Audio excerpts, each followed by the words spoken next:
Why does a girl who lives in a tent need the arts? I mean, these girls need shoes. They need jobs. They need roofs.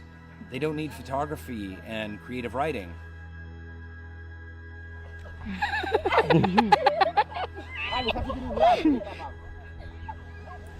The first time my wife and I came to Haiti, before the earthquake, and we taught drama and visual arts, creative writing, photography to girls that were living in tents, many of whom had undergone tremendous trauma. Many of them had lost their family. These girls come from difficult families. Most of them don't have someone here to support them, to talk to them or to listen to them when they need it. Most of them are neglected. When I'm playing theater games with the girls, you see them shut down at first, not accepting it. It can be very stoic, very formal, statue-like. And then a little bit of joy creeps into their eyes and they realize that everyone is clapping for them. And you can see the flood of well-being and love kind of flood into their heart and their faces just light up. And it's that moment that we're looking for through the arts. Merci, m'donne mon qui dit plus. Le avec yo plus rappel connecté. Bon, dans l'écriture, nous apprenons à reconnaître qui est sûr et dans A plus. Le la souhait, ou ka di ciel la gagné plusieurs lumières. They have voice. We let them talk. We let them express themselves freely. It's important because they need to know that they are special, that they are beautiful, and that they and that's really important for their self-esteem, that they know who they are. Moi imagine celle-là chaque jour. Si moi t'a demandé celle-là yon bagay, moi t'a dit pour bam plus intelligence, sagesse, bonté. Moi demandé pour veiller sur moi chaque matin et chaque soir. Ça fait me soucier un peu de yo. C'est parce que m'ta vle demain pour nous capable gagner l'autre société, pour nous capable moi t'a vle pour yo même dépasser. En peu là yo pour ta vinn docteur, pour prendre soin même gens moi même qui t'a prendre soin ou les blessés. En peu là yo t'a vinn écrivain pour aider l'autre petit monde qui va connait écrire. They have to feel they are a person and they have right. I hope that they will love themselves. And that's when I saw the power of the arts to create transformation. That, yes, young women, they need education, but they also need to become empowered, to express themselves, to be of service to their families and to other Haitians, and to begin their journey to begin to learn.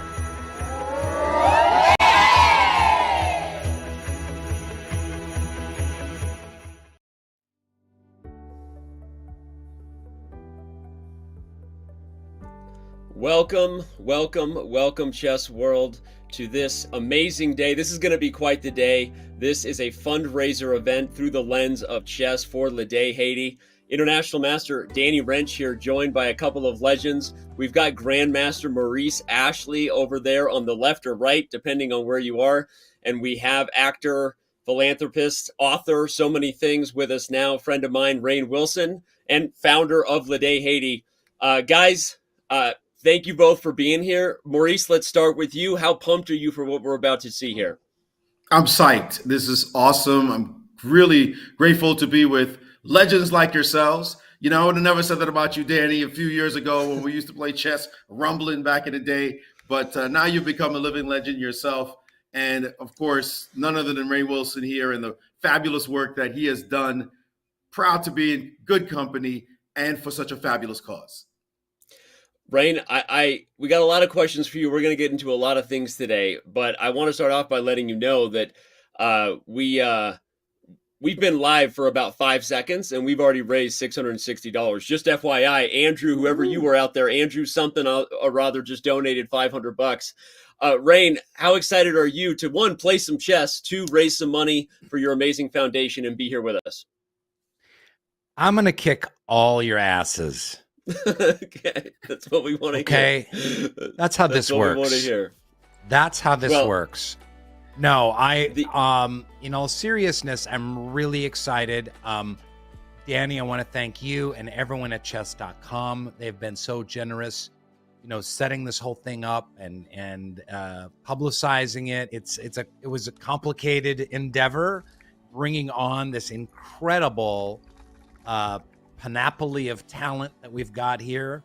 Maurice, it's the middle of the night in Norway where he is overseeing, commenting on a big chess competition. And thank you for taking time out of your incredibly busy schedule. You're a legend, and coming here and being a part of this. I'm so grateful to you and all of the folks participating and everyone tuning in and everyone donating. I'm thrilled. This is really fun, and I've never done it before. We've never done this before, so we'll see what happens. It's going to be awesome. Let me just hit the button first and just say, use the command donate and get the party started right away, everybody, because we're going to get into all kinds of stuff and have a lot of fun. So many special guests and so much chess ahead. Maurice is there for Norway Chess. A lot of you were watching that, but it's a rest day. Let me use that moment of rest to remind everybody of what we're here for. Talk a little bit about Lidé Haiti. Rainn, I know it's your foundation, but I'm just gonna set the tone real quick and let people know that this foundation is about empowering young women in Haiti. It works with over 1,200 at-risk adolescent girls, as you can see, offering arts programs, theater, dance. Guess what? Now chess, all kinds of chess sets headed their way, of course, writing and photography as well. And this is about scholarships. This is about supporting them academically. But as the video said, for those of you who've been with us from the start, it's really about empowering young women and strengthening the community and so many awesome things. So, Rainn, let's let you say it in your words. You, from what I understand, you started this foundation with your wife, but I don't know that I've ever really heard the full story. The last time you talked about it was during PogChamps 3, which we're not going to talk about because I was your coach and you didn't ultimately prove victorious there. I don't know if we want to clear the air on that now or later, but you can talk about PogChamps or you can talk about Lidé Haiti. You have the floor, sir. So, my coaching during PogChamps. Here we go. Okay. I'd rather talk about Lidé Haiti. Okay, good. I'm going to let that dark chapter in my life go. After the earthquake in 2010, one of the most devastating cataclysms in human history, where 300,000 people lost their lives in a matter of minutes. My wife and I went down a month or two later. We had previously visited Haiti and really fallen in love with the country. And we went down to do some service work. We took part in an arts and literacy educational workshop with adolescent girls in one of these tent cities that had sprung up with 40,000 people living in tents. And out of that, we met a bunch of amazing Haitians, some incredible educators and arts enthusiasts. And out of that was born Lidé Haiti. It's been around about 10 years. And what we do is arts education, literacy education. We give scholarships. We've learned that when you educate in a place like Haiti, you have to educate the whole girl, take care of the whole girl. We have healthcare. We do food programs.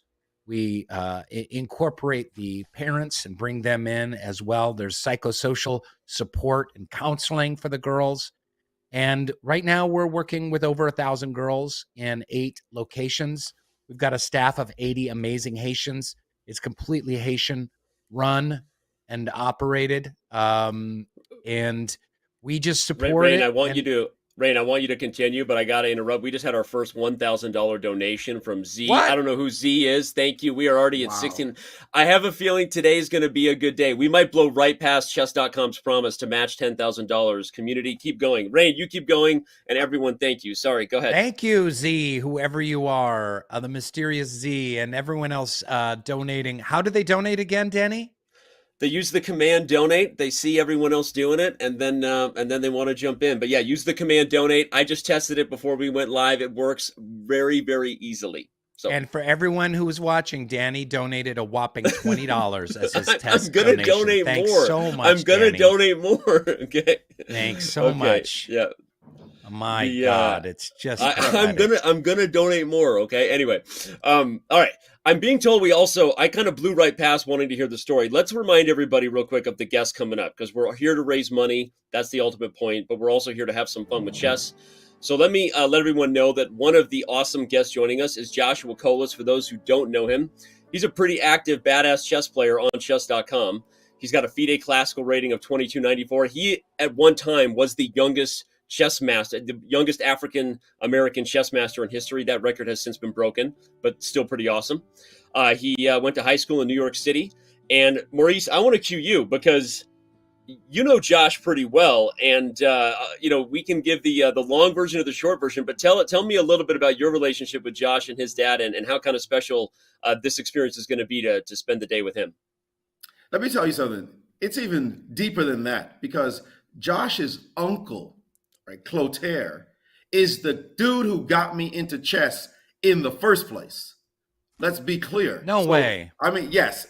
That kind of lineage, we're talking, the synchronicity is just incredible.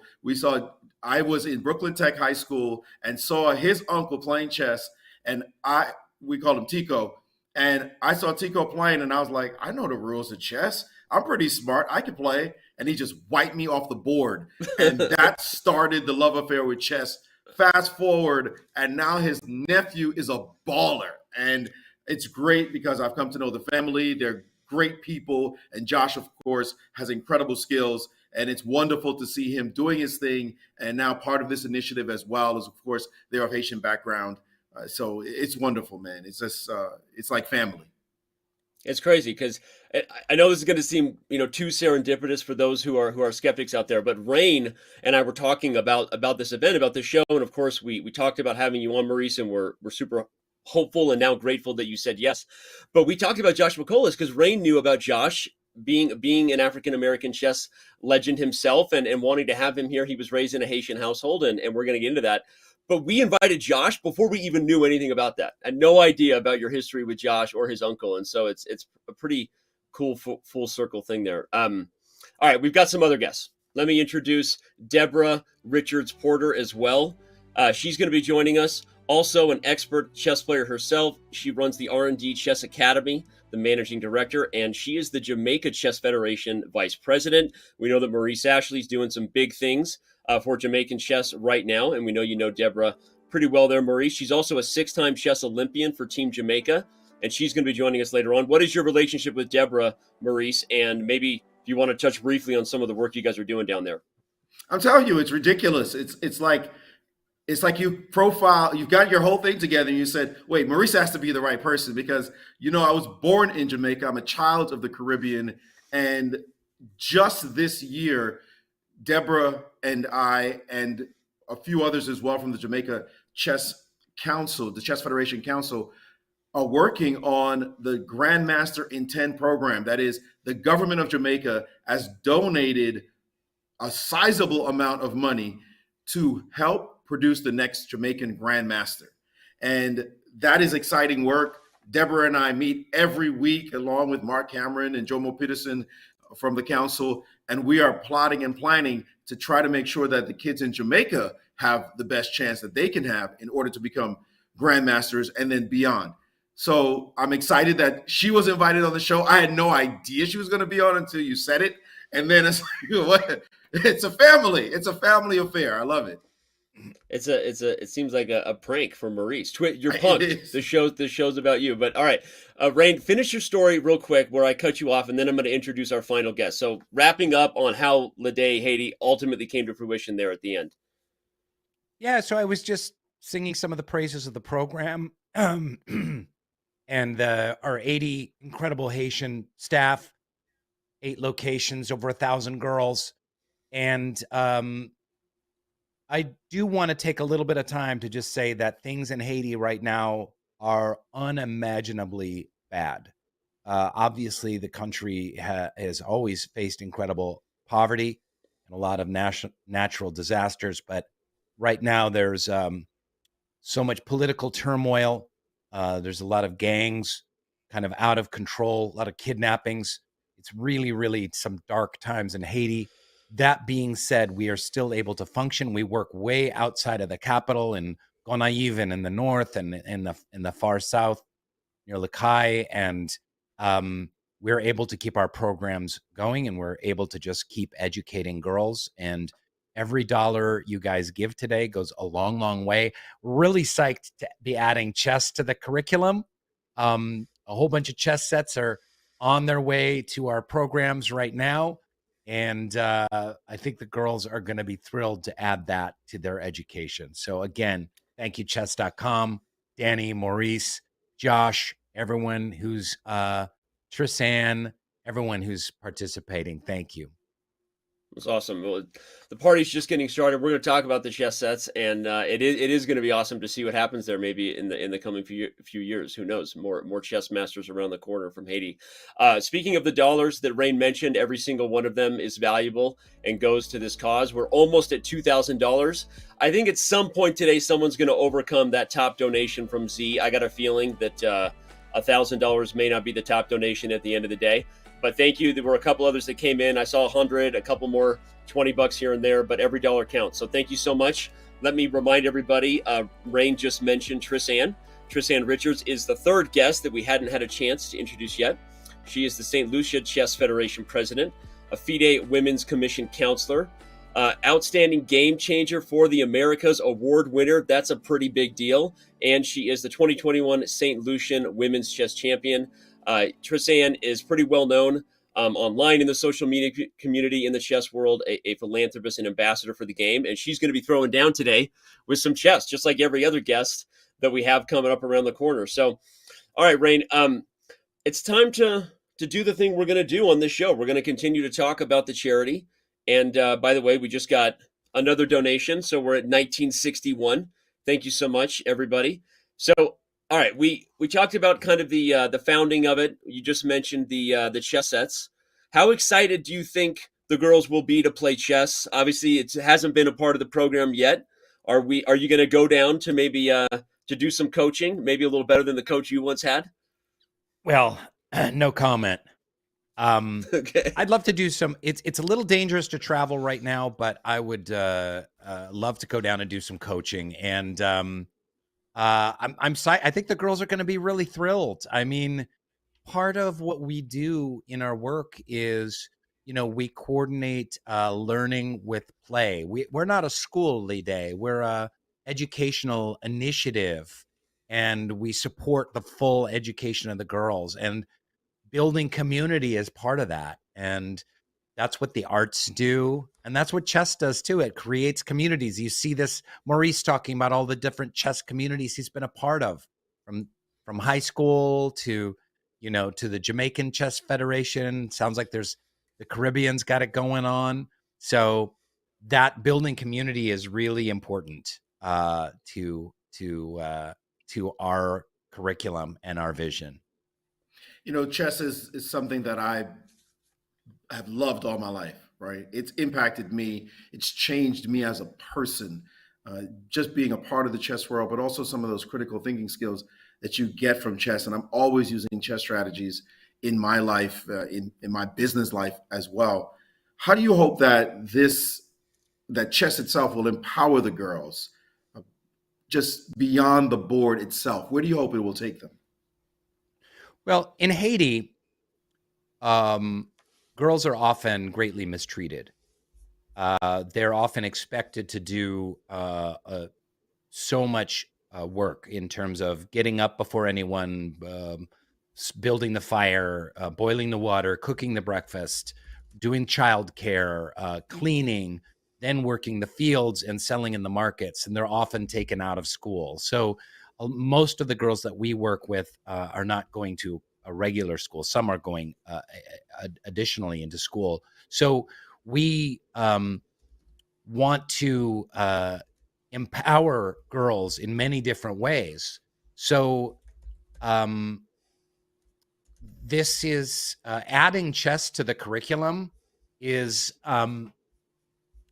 will help give them confidence. Because I found that as a child when I was playing chess, like, in real when the game starts to open up for you and you gain more and more like control and knowledge and wisdom and foresight and insight, you have a belief and a confidence in your cognitive ability, and for these girls that are often really misused and oppressed, this will be a really exciting asset to their educational future, to really believe that they have powerful, strong minds and they can, affect change on the chessboard and affect change in their communities.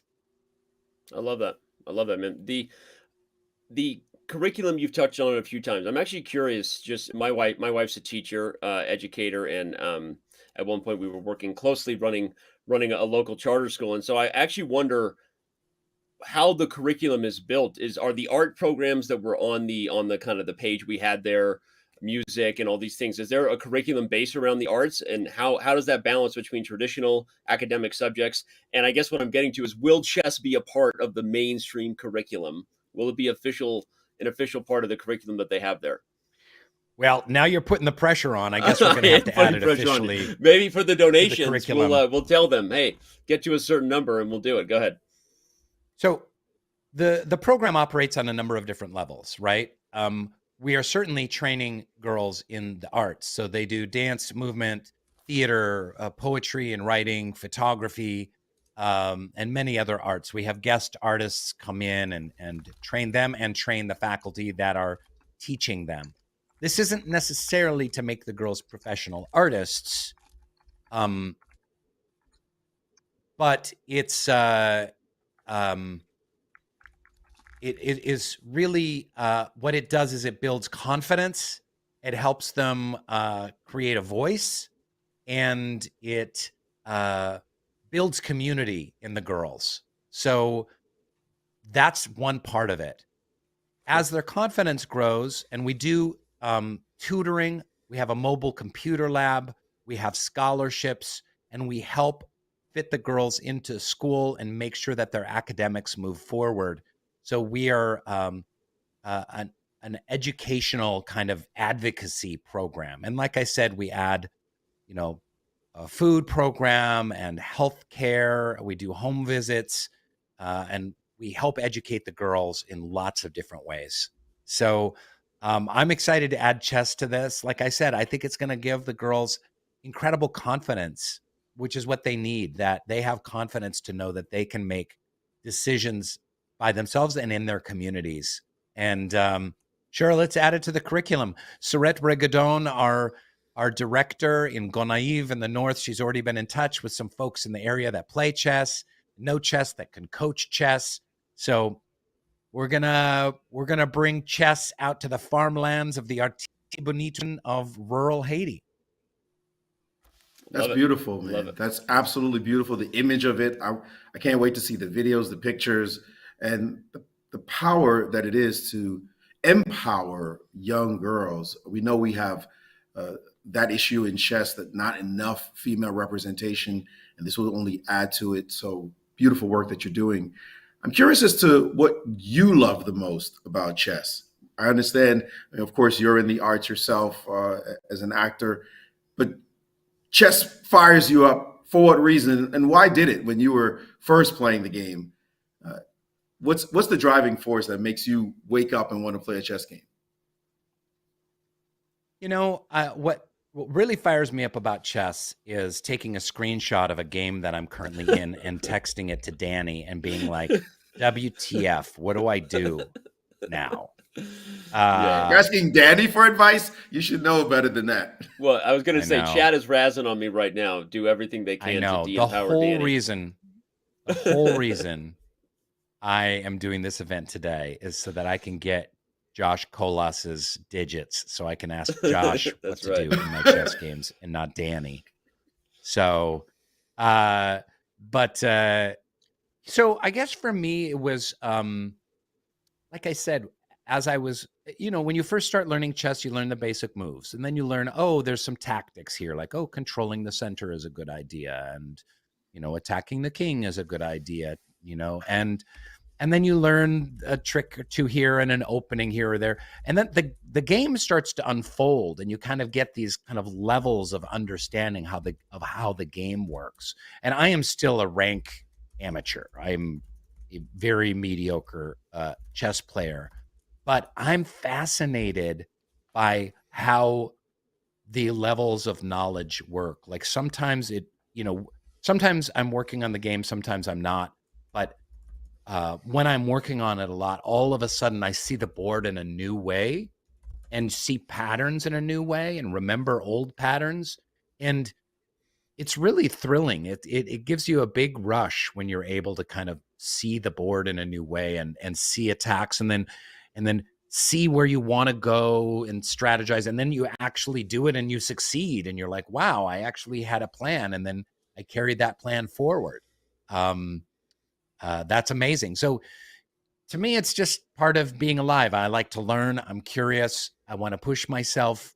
I know I'm really mediocre. That's okay. I have a lot of fun. I want to get better. And chess kind of pushes you to become better and better. I love it. And also, speaking of better and better, the chat is first razzing me that I'm giving you advice, and I said, believe me, I'm making Rainn worse at chess. Don't even worry about it. I think you're actually getting worse at chess since we've started. But no, only general advice, chat. Don't you worry. Don't you worry. There's no cheating here.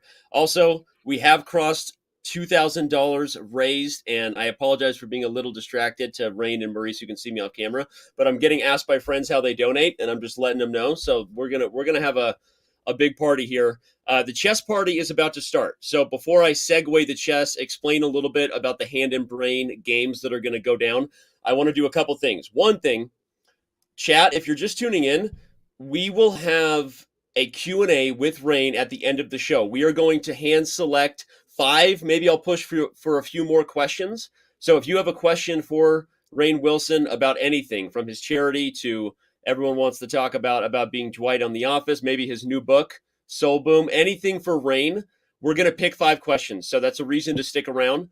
And if your question comes in with a donation, who knows? Who knows? Maybe it sweetens the deal. I don't know. I'm just saying.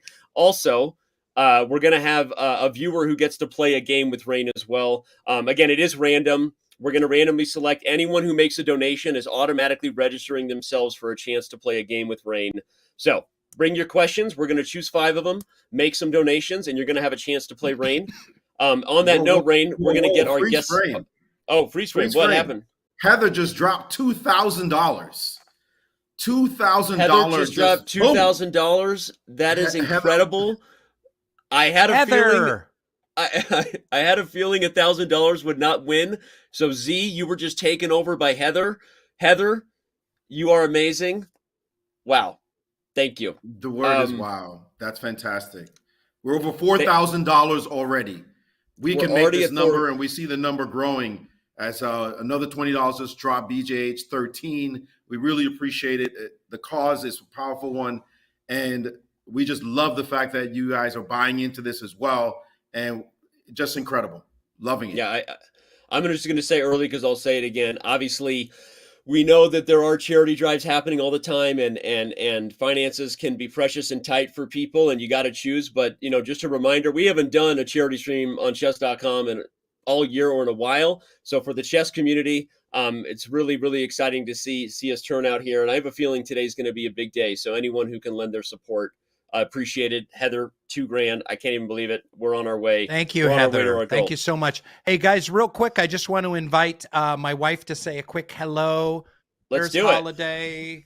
Come right into the center here. This mic is live if you want to say hi, huh? Hi, everybody. It's so great you're here. I can't believe it. I'm going to be avidly watching and learning.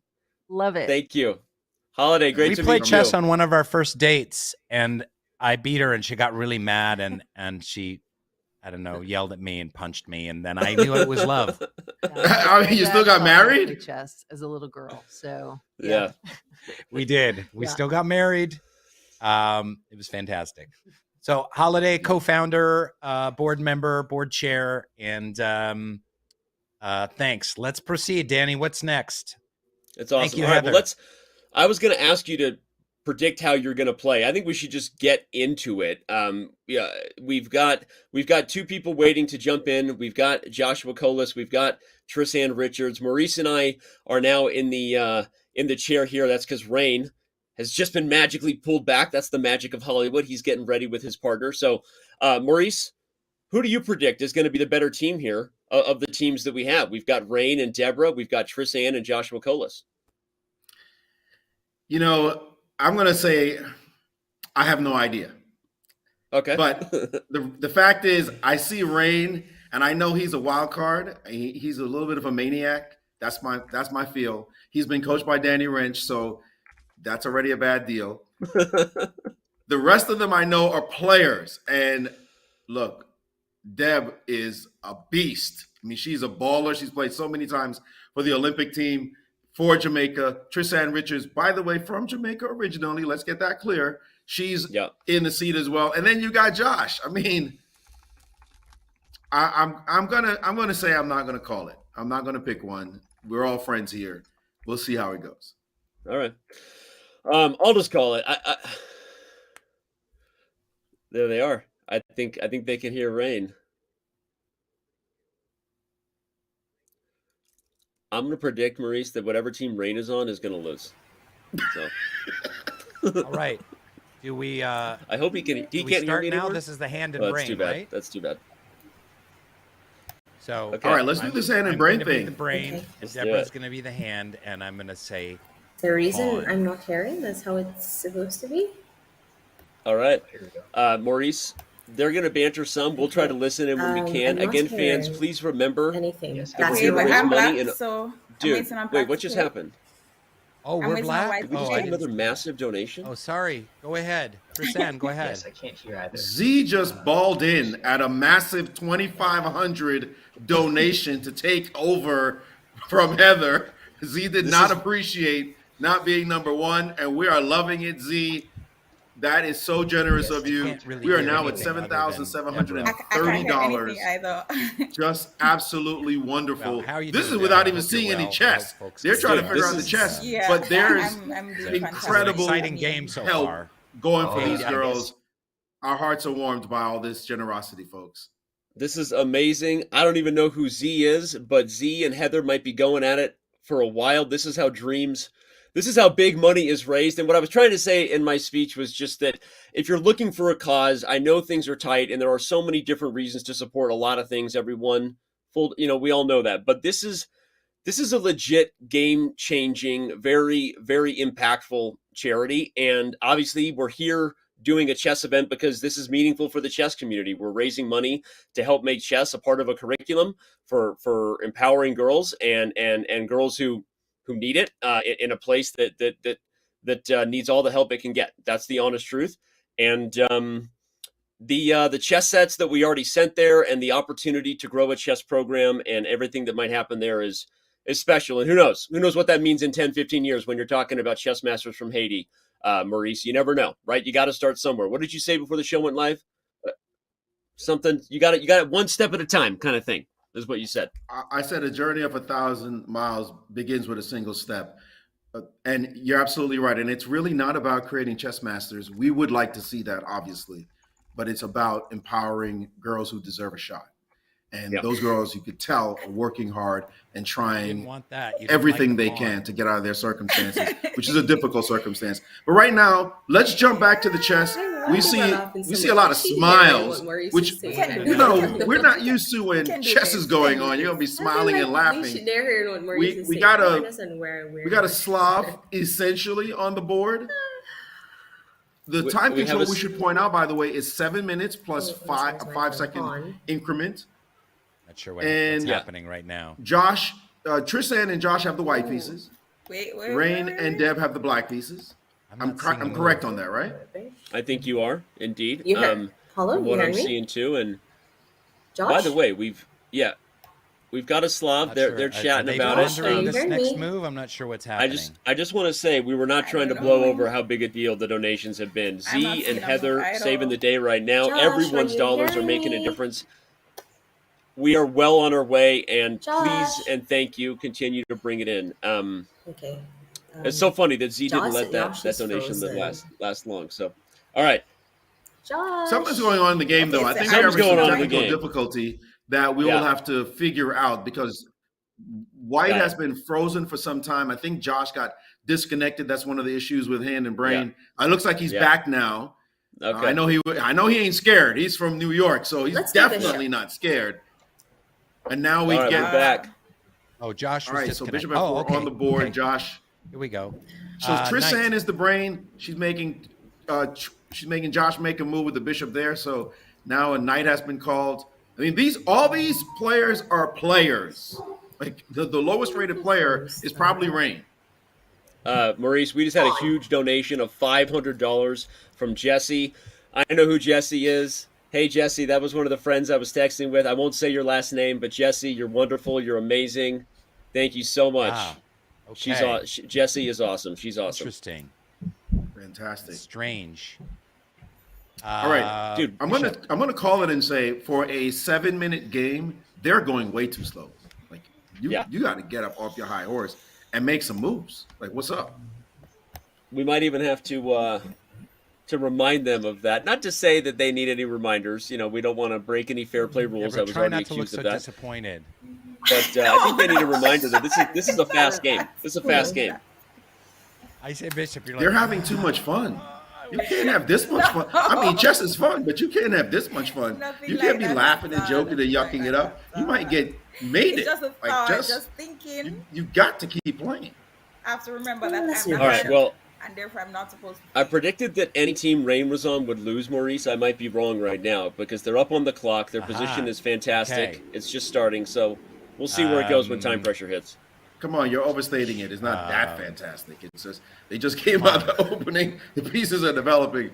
Let's see what I'm sure Josh is sitting there like, give me the Rainn so I can beat people up. But nope, you got to follow along. Everything is solid though. Pieces develop, control the center, solid position, no pawn breaks. So we'll see. They're going to pick up the speed in a minute as I think they're just getting used to each other. Those Bishop. listening in there. Another donation came in. You guys and gals, you're amazing. We're almost halfway there. Let's get to 10K here soon. All right. Bishop D6, Maurice. I'm just saying, I didn't say this was fantastic. I didn't say it was fantastic. I'm saying black is fine and up on the clock. So that's all I'm saying. No, I usually don't like to That's double good. pawns. He's fine. That's true. That's true. I'm feeling 95. I'm feeling Bishop G3. Like any move, just say something. And Hand and Brain is tricky because you might want something to happen when you set the piece move, and when they do something different, you're like, "Yo, I didn't mean for you to do that." So it's funny to it's funny to watch when Hand and Brain happens in this way because you can't control. Both sides can't control what happens. You just have to hope that they find a good move. Hess and I talk a lot about that. The strategy of being the brain in Hand and Brain, where you're not just trying to say the best piece, but say a piece that you think will lead to the best possible move. Lots of time. All right, there we go. That's already getting spicy. All right, so what we want to do here, Bishop. I just want to listen to the banter here. I don't know what they're going to say. Okay. All right. Who's actually moving the pieces? So from what I'm gathering, Maurice, Rainn is the brain, Deborah's the hand. I want to say I've never done this before. Okay, because I don't. Let's pin. Yeah, first time for me as well. First time for me as well. I like to develop, But I think I'm gonna add it to my fun game. I have a bunch of fun games that I play with the kids. Quick. And I know they're going to definitely enjoy this one. Fine. Let's go with night. Oh, I forgot your time. Is it time? Is it clock? We have 2 minutes. 2 minutes and 10 seconds. Did you hear Josh say 2 minutes and 10 seconds? Because they've been going way too slowly. We're in the opening still. They're going to need to go. Okay. I want to take their rating points, actually. That's what a lot of ways to go here. A lot of ways. A lot of options. So many options. Yeah. That's amazing. So many options. Man, they're playing like this is over the board. Like, I play so much bullet chess. I feel like we're stuck in molasses. They're deep in concentration, trying to figure out best moves. You've just got to say something. Tough, Deborah. Odd with time. They'll speed up with the adrenaline. I don't know hit. which one. I'm chatting with friends right now. I'm just so happy with where we're at. Everyone's chipping in. This is awesome. And big things coming here from chess.com on this stream too. So I'm pretty confident we're gonna get to our goal. But please keep it up, everybody. Use the command. All right, I guess they are gonna. I wish I could hear what Maurice and them something were with saying. your. It seems so quiet. They don't want to hear what I want to say. I mean, speed the heck up. That's what I want to say. What are y'all doing? Just say. I remember when I was playing with Neil deGrasse Tyson on my street. This astrophysicist Neil deGrasse Tyson, and he was going so slowly. I'm like, bro, say anything, say something. He was the brain, I was the hand. I'm like, say something. And he's there, and then he got so nervous that he yelled out a piece that wasn't even on the board. Bro, the piece is not even on the board. You want me to move? So you just got to look, say something, and let them fix it because you can't lose on the clock. And right now, it's a very solid position piece. I mean, there's nothing going on. Keep developing pieces and make it happen. But there is a little trick, the little problem. If black plays knight to d7, the b knight to d7, there's a knight c6 trick, or even a knight f7 trick that you got to watch out for. So be careful that bishop on d6 doesn't hang. And I smell the tactic coming. Because I like the ideas. I'll suggest the pieces and you. I love that we can hear them and they can't hear us. This is so much fun. And they're sitting here, what is Maurice saying? But the time's about to get even, though. Here you see Rainn and Deborah losing their advantage on the clock. That's big time, because I think pound for pound, Maurice, we would bet on Joshua Colas in any time scramble, right? If it comes down to a time scramble, Josh is the strongest player. He's going to take it, so... But Josh can only play as fast as Tristan tells him a move. It tells him a piece. That's true. So she has to be the one who cooks. And it sounds like she's also a little nervous. She doesn't want to say anything that might mess up their position. I think that's a problem for them. I think this is the problem with the team. When you have a player who's too strong, he might intimidate the player who is sitting there saying, oh my goodness, if I say the wrong thing, he's going to be mad at me. So that's what we're seeing happen right now, I think, at least from Tristan's side. Hopefully she gets that confidence and starts picking it up, though. Okay, well, here we go. Now we're getting spice on some trades. All right, that was quick. And I actually... Yeah, that's what you got to do. When you got an obvious recapture, just say the piece. We got another $5 from Lilo. Thank you so much.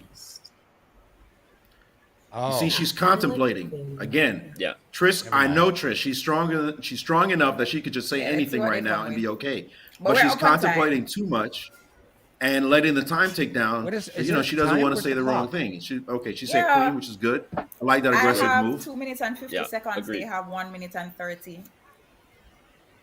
So okay, now they're talking about the clock. Now they're aware of the fact that they can't be luxurious and just blase this all the way. They've got to move. Moves got to happen. The Rainn texted me on the side, says, I have no idea what I'm doing. I've never done this before. So just FYI, that's what Rainn's doing. So he's nervous, but I'm like, hey, just play. You're doing fine, No, we don't know. He needs to move. He needs to say something so that Deb can move. He needs to just speak any piece into existence. I don't care what it is. Just say something. There's all of the pieces on the board. So you can say knight, bishop, pawn, queen, king, rook. I don't care which one he says. He just needs to say it. Pawn or queen. I see. See? Right. Just say it. Say it. I can't. All this contemplation's got to go. Just say something. Queen. So far, so good. Queen, there you go. All right, Rainn. Yeah. I mean, it's obvious what our next move is going to be. Well, depending on what they do, but the next move is somewhat obvious. Right. All right, I'm seeing queen e7 as best. Now that queen has been said, I want to make sure that queen is ready to protect the g7 pawn. What's that clock? Yeah, queen f6. I'm with you. Oh, okay. That's okay. That's it's not a bad move. Okay. No, it's not. It's still connecting along. Let's just go for the 7th rank. So you can always play f6 or f5 if you need to. Bishop. Yep. Okay. She just said bishop, which Josh knows bishop h6 doesn't really do anything. Yep. So Josh is having a problem in this moment because he knows for a fact that bishop h6 doesn't do anything. So he's probably going to play bishop g3. Is my guess. Look at that. I called it. Oh, okay. I called it. All right. He knew bishop h6 wasn't going to do anything, and that's what she wanted to see happen. I know. Yep. Yes, but then And just show it for the fans real quick. If bishop h6 was played, f5 hits the queen and protects. It's actually a bad idea. Yeah, that wouldn't do anything at all. Black would have been perfectly fine. That's why you're the master. Pawn. And now he's hitting the e pawn, so f5 still makes sense here as probably the best move, although it weakens that square. Oh, Deb found it. Look at that. Oh, bold girl. I told you they're players, but they just need to get in sync on the clock. That's not what I was thinking, but okay. I like it. I like it. Okay. Trust your partner, Rainn. Yeah. Oh, they're trying to play faster now, so we have to move faster. Okay. Now you're aware of the speed? Let's get a knight. There you go, Rainn. It's not Orator. Rainn, trust yourself, young Padawan. Trust yourself. All right, now they're catching this. She's gonna probably have to trade. This looks like a massive trade happening of minor pieces. This is what she's gonna just have to say knight and keep it going. Knight's under attack 3 times. Josh is like, just say knight. Mm-hmm. So sorry, a knight. Queen.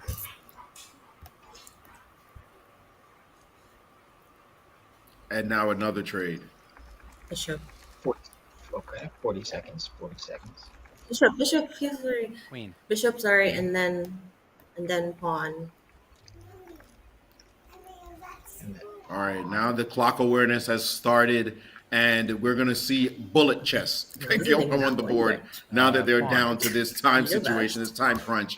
Now it gets exciting. They're all players. All these are players. They're just not used to hand and brain and the speed that they have to go at. But now that they're aware of the clock situation, they're going to have to hurry up and cook. Here we go. And I'm going to say, man, I mean, despite the inexperience we have with hand and brain, and obviously this can lead to some awkward moments, this hasn't been a bad game, like at all. This is a pretty decent game. Yeah. By the way, you notice the laughter is on. Yeah, they're serious. Okay, all right, she started laughing. But on Rainn and Deb's side, they are intense. You see those eyes? They're in the game now. They're in game mode, realizing that the clock is a factor. You're going to have to go fast. Okay, pawn. Remind everybody, we're here raising money for almost 10K. So somebody is going to get chosen to play in a hand and brain game. So keep the donations coming. A single donation of $1 or $5 gets you registered in the pot, and then we're going to choose some random people. So please keep it up, and you'll have a chance to play today. Wait, yes. Look, that time is ticking down. They're way down. Then queen. They are in trouble on the clock. This is like a disaster with the clock going all the way down, and that just dropped the F pawn. King, you're in check, Rainn. And the C pawn, problems everywhere. He doesn't White see is it. now winning the game. King. We're in check. Oh, he saw it. He saw it at the last second. Queen again. Okay. Yeah. All right, White just picked up a pawn, probably not exactly the way he wanted to pick it up. Oh my God. There goes a trade, and that allows Black to guard the the pawn on F5 with G6. I don't think he can keep up. He couldn't keep up with the clock. Couldn't keep up. We won, right? Yeah, we're white. Yeah. Oh. It is indeed the case. Black lost on time, down a pawn already, trying to equalize. That's a good warm-up game, though, for Rainn to know he's got to go quicker. Yeah. No, I know. Well, okay. I don't think the players can hear us right now, but I know we're going to switch colors and play again. So for everyone wondering, we're going to have a swap now where they get to play with the other colors. So we'll see if Rainn and Deborah, mainly Rainn, I'm going to be honest, can learn his lesson and speed up a little bit. I don't want to pound, and jump on my guy when he's down. Who am I kidding? Of course I do. That was Rainn's fault. That was 100% Rainn's fault. He has to go faster. But Tristan was not going that fast either. I think I think she was intimidated by being on Josh's side, and I think she felt like she had to play almost perfect chess. And the fact is, Josh will fix her mistakes. You saw that when she said bishop, she thought bishop a6 was a good idea. He realized it wasn't, to play bishop g3. So you just have to say, in hand and brain, you just speak. You just say something and let the player who's on your team figure it out. They're strong enough to not blunder. So I think we need somebody to give them a little advice right now, bug in their ear. Move faster. Let's see a full game and not lose on the clock. 100% agreed with you. And it's good advice for any celebrities out there, anyone who's ever going to be in a hand and brain match in the future. Listen to Maurice Ashley's advice, because you have to trust your opponent. Like you're saying, Maurice, you have to say a piece. Don't let yourself lose on the clock. Trust your partner. Exactly. Sorry. You have to trust your partner. Just say a piece and don't lose because of the clock, which is exactly what happened there. And maybe Deborah can give Rainn that advice a little bit, because he certainly doesn't listen to me. I think Josh is probably telling Tristan, we're not hearing them now, but he's probably telling her that right now as well. Like, just move. He's confident. He knows he's going to keep up and fix it. But now they're starting a new game. Let's see them get into that rhythm right now after having played the first one. They got one behind them, and here we go. And here we go. We now have Rainn and Deborah taking the white pieces first move. Remember, someone from the community is going to play a hand and brain game later on in the show. We're picking random donators. And there's Rainn. I'm going to know what you want. You go. Now, you see how long she's taking? He said pawn.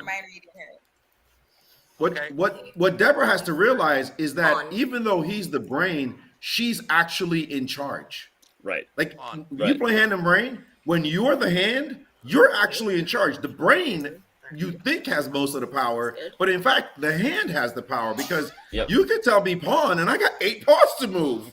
I don't have to follow or try to guess which pawn you want to play. I just play what I think is best. And so she has to recognize it's her game to play based on just what he's saying. What he's doing is just a clue, and that's it. Yep, well said. Yeah, and in fact, most games come down to the choices the hand makes. Okay, we just saw one that was a little different, because I think the brain in Rainn's case was going a little too slow. But yeah, you're totally right.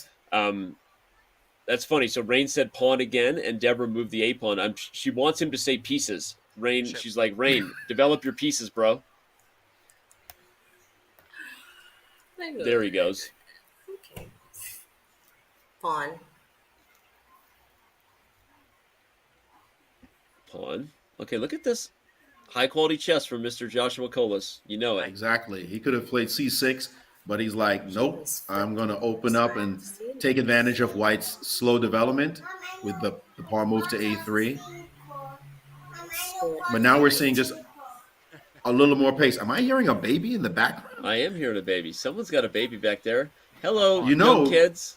We both have had children. We know when you're trying to play a chess game and the baby starts, you're in trouble. You're in trouble. You're going to blunder something. It's nerve-wracking.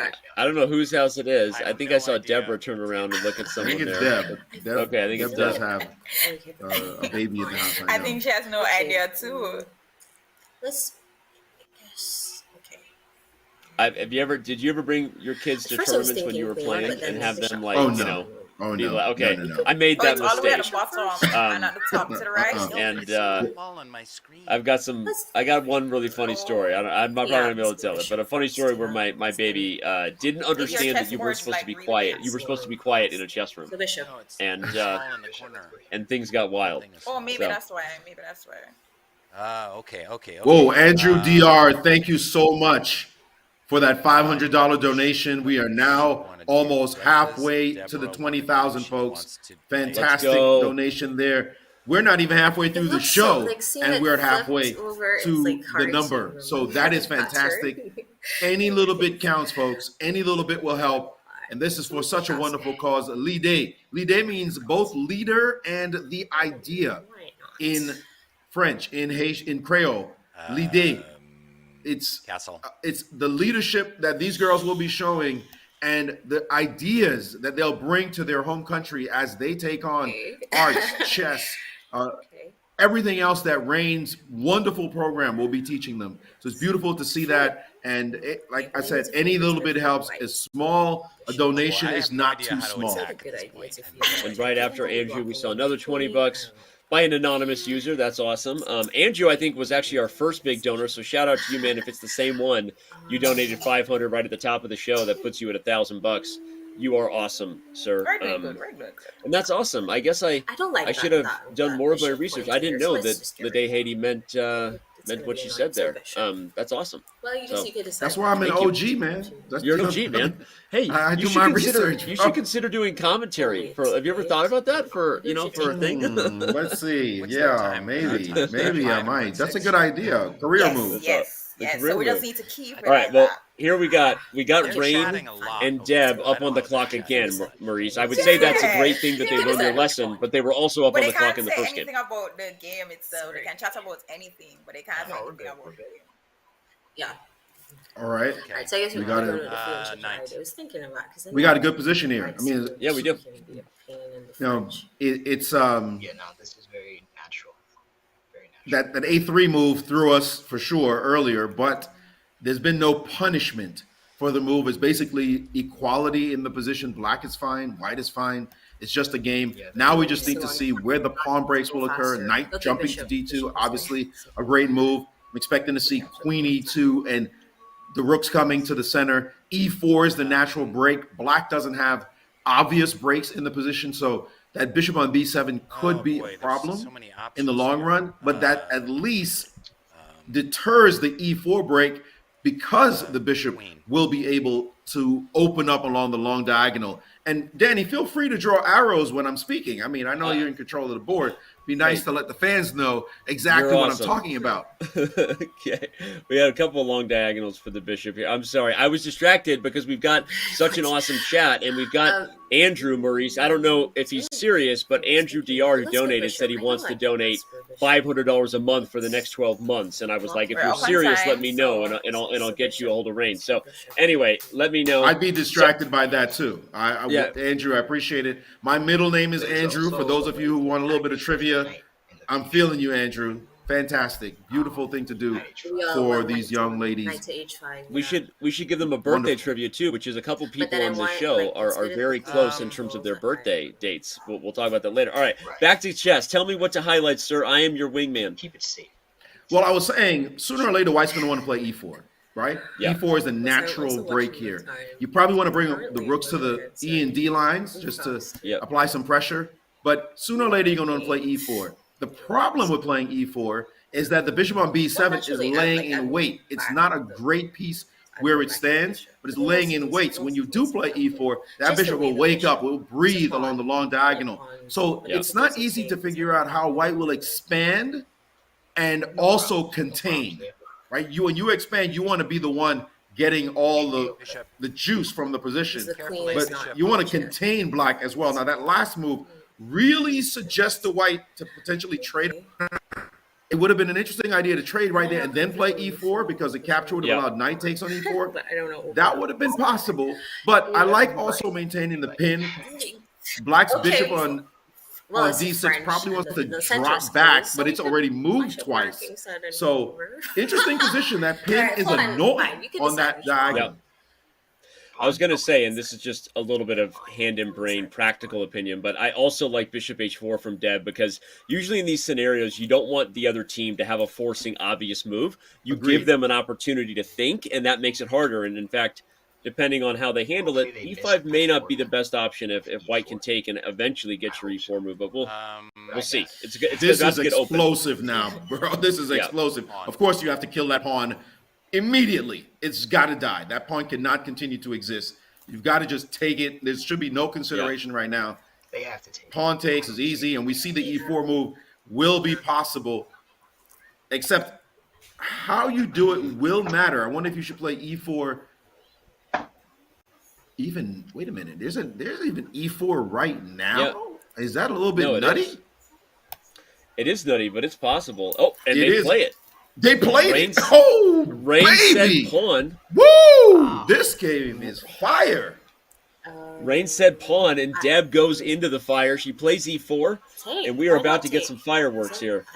She's saying, okay, Trisha said take, but there's like How many takes are in? I was gonna say, take what? You got to say the piece that takes. You got to say pawn, and then it's going to be up to Josh to figure out which one to do. But this position is problematic for black. I'm curious to know how Josh is going to answer this. Interesting here. He's talking out loud because he knows it's about to get interesting. Yeah. Now, this is quite problematic. Because we could easily move the knight. I'm gonna take this one. Sure. That's actually a big mistake if they can spawn it. Josh just chose the wrong pawn, and that's a straight blunder. But I'm looking at it. E5 doesn't seem to work because of rook E8. I don't know if it's E5. I wonder if it's to take D5. Pawn. Maybe. With the rook. Oh, okay. Well, okay. Rainn makes the right choice to just say pawn without thinking too much, regardless of what Deb chooses. But yeah, right. Smart move. I agree. I think taking on D5 is probably the best move because E5, if you may draw the arrows, E5 runs into rook E8. And I think that's way too problematic with that pin on the file. But taking on D5, hitting the knight, where does the knight go? I think the idea is that the knight can't go to E7 because then you have bishop takes F6. So something like this. That's and then I don't know where the knight goes. Yeah. Yes, it has to go all the way back home, it looks like. I don't think so. I don't know. It looks like it has to go all the way back home. E5, rook E8. I don't see a continuation there for white. I'm just triple checking. Capture is winning material. Blah, I think you're right. No tricks. I think you're right. No tricks. That's not going to work. That's not going to work. I think you have to take right now on D5, and that's going to keep the edge. Yeah, and if the knight moves somewhere, by the way, if you go here, maybe you can trap the knight. Maybe I'm definitely playing B4 if you do that. I'm not even going to think twice. Oh, well, maybe I might have to because the D takes C3, knight E4. This position is wild. Oh, wait, it's our turn. So they've played. I like your idea, knight E4. Maybe even knight E4 now. Okay, hold on. No, this position is absolutely bananas. Yeah, knight E4. They took. Okay, so they've taken. They took. So now, here's the deal. Josh knows that he's in trouble.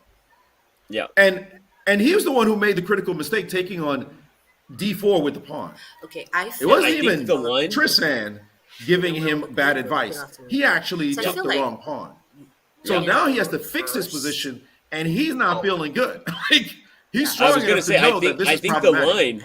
I think the line, Maurice, I think he thought E5 for white and already saw your rook E8 move. And I think that's what he was thinking. I don't think he saw E takes D5. Okay. That must have been the miss. By the way, taking on C6 right now looks pretty bizarre. Are we winning 3 pieces for the queen? I probably shouldn't even be thinking that move. But I kind of like it. If Rainn says pawn, I'm gonna fall out of my chair. If Rainn says pawn, yo, we're gonna say Danny Rensch turned out to be a great teacher after all. He's gonna say did he say knight? Just that's a risky move. That's frisky, and I'm not sure that's what I wanted. But it's a baller move still. It's tricky. Because you can't, you got the pin on the E file.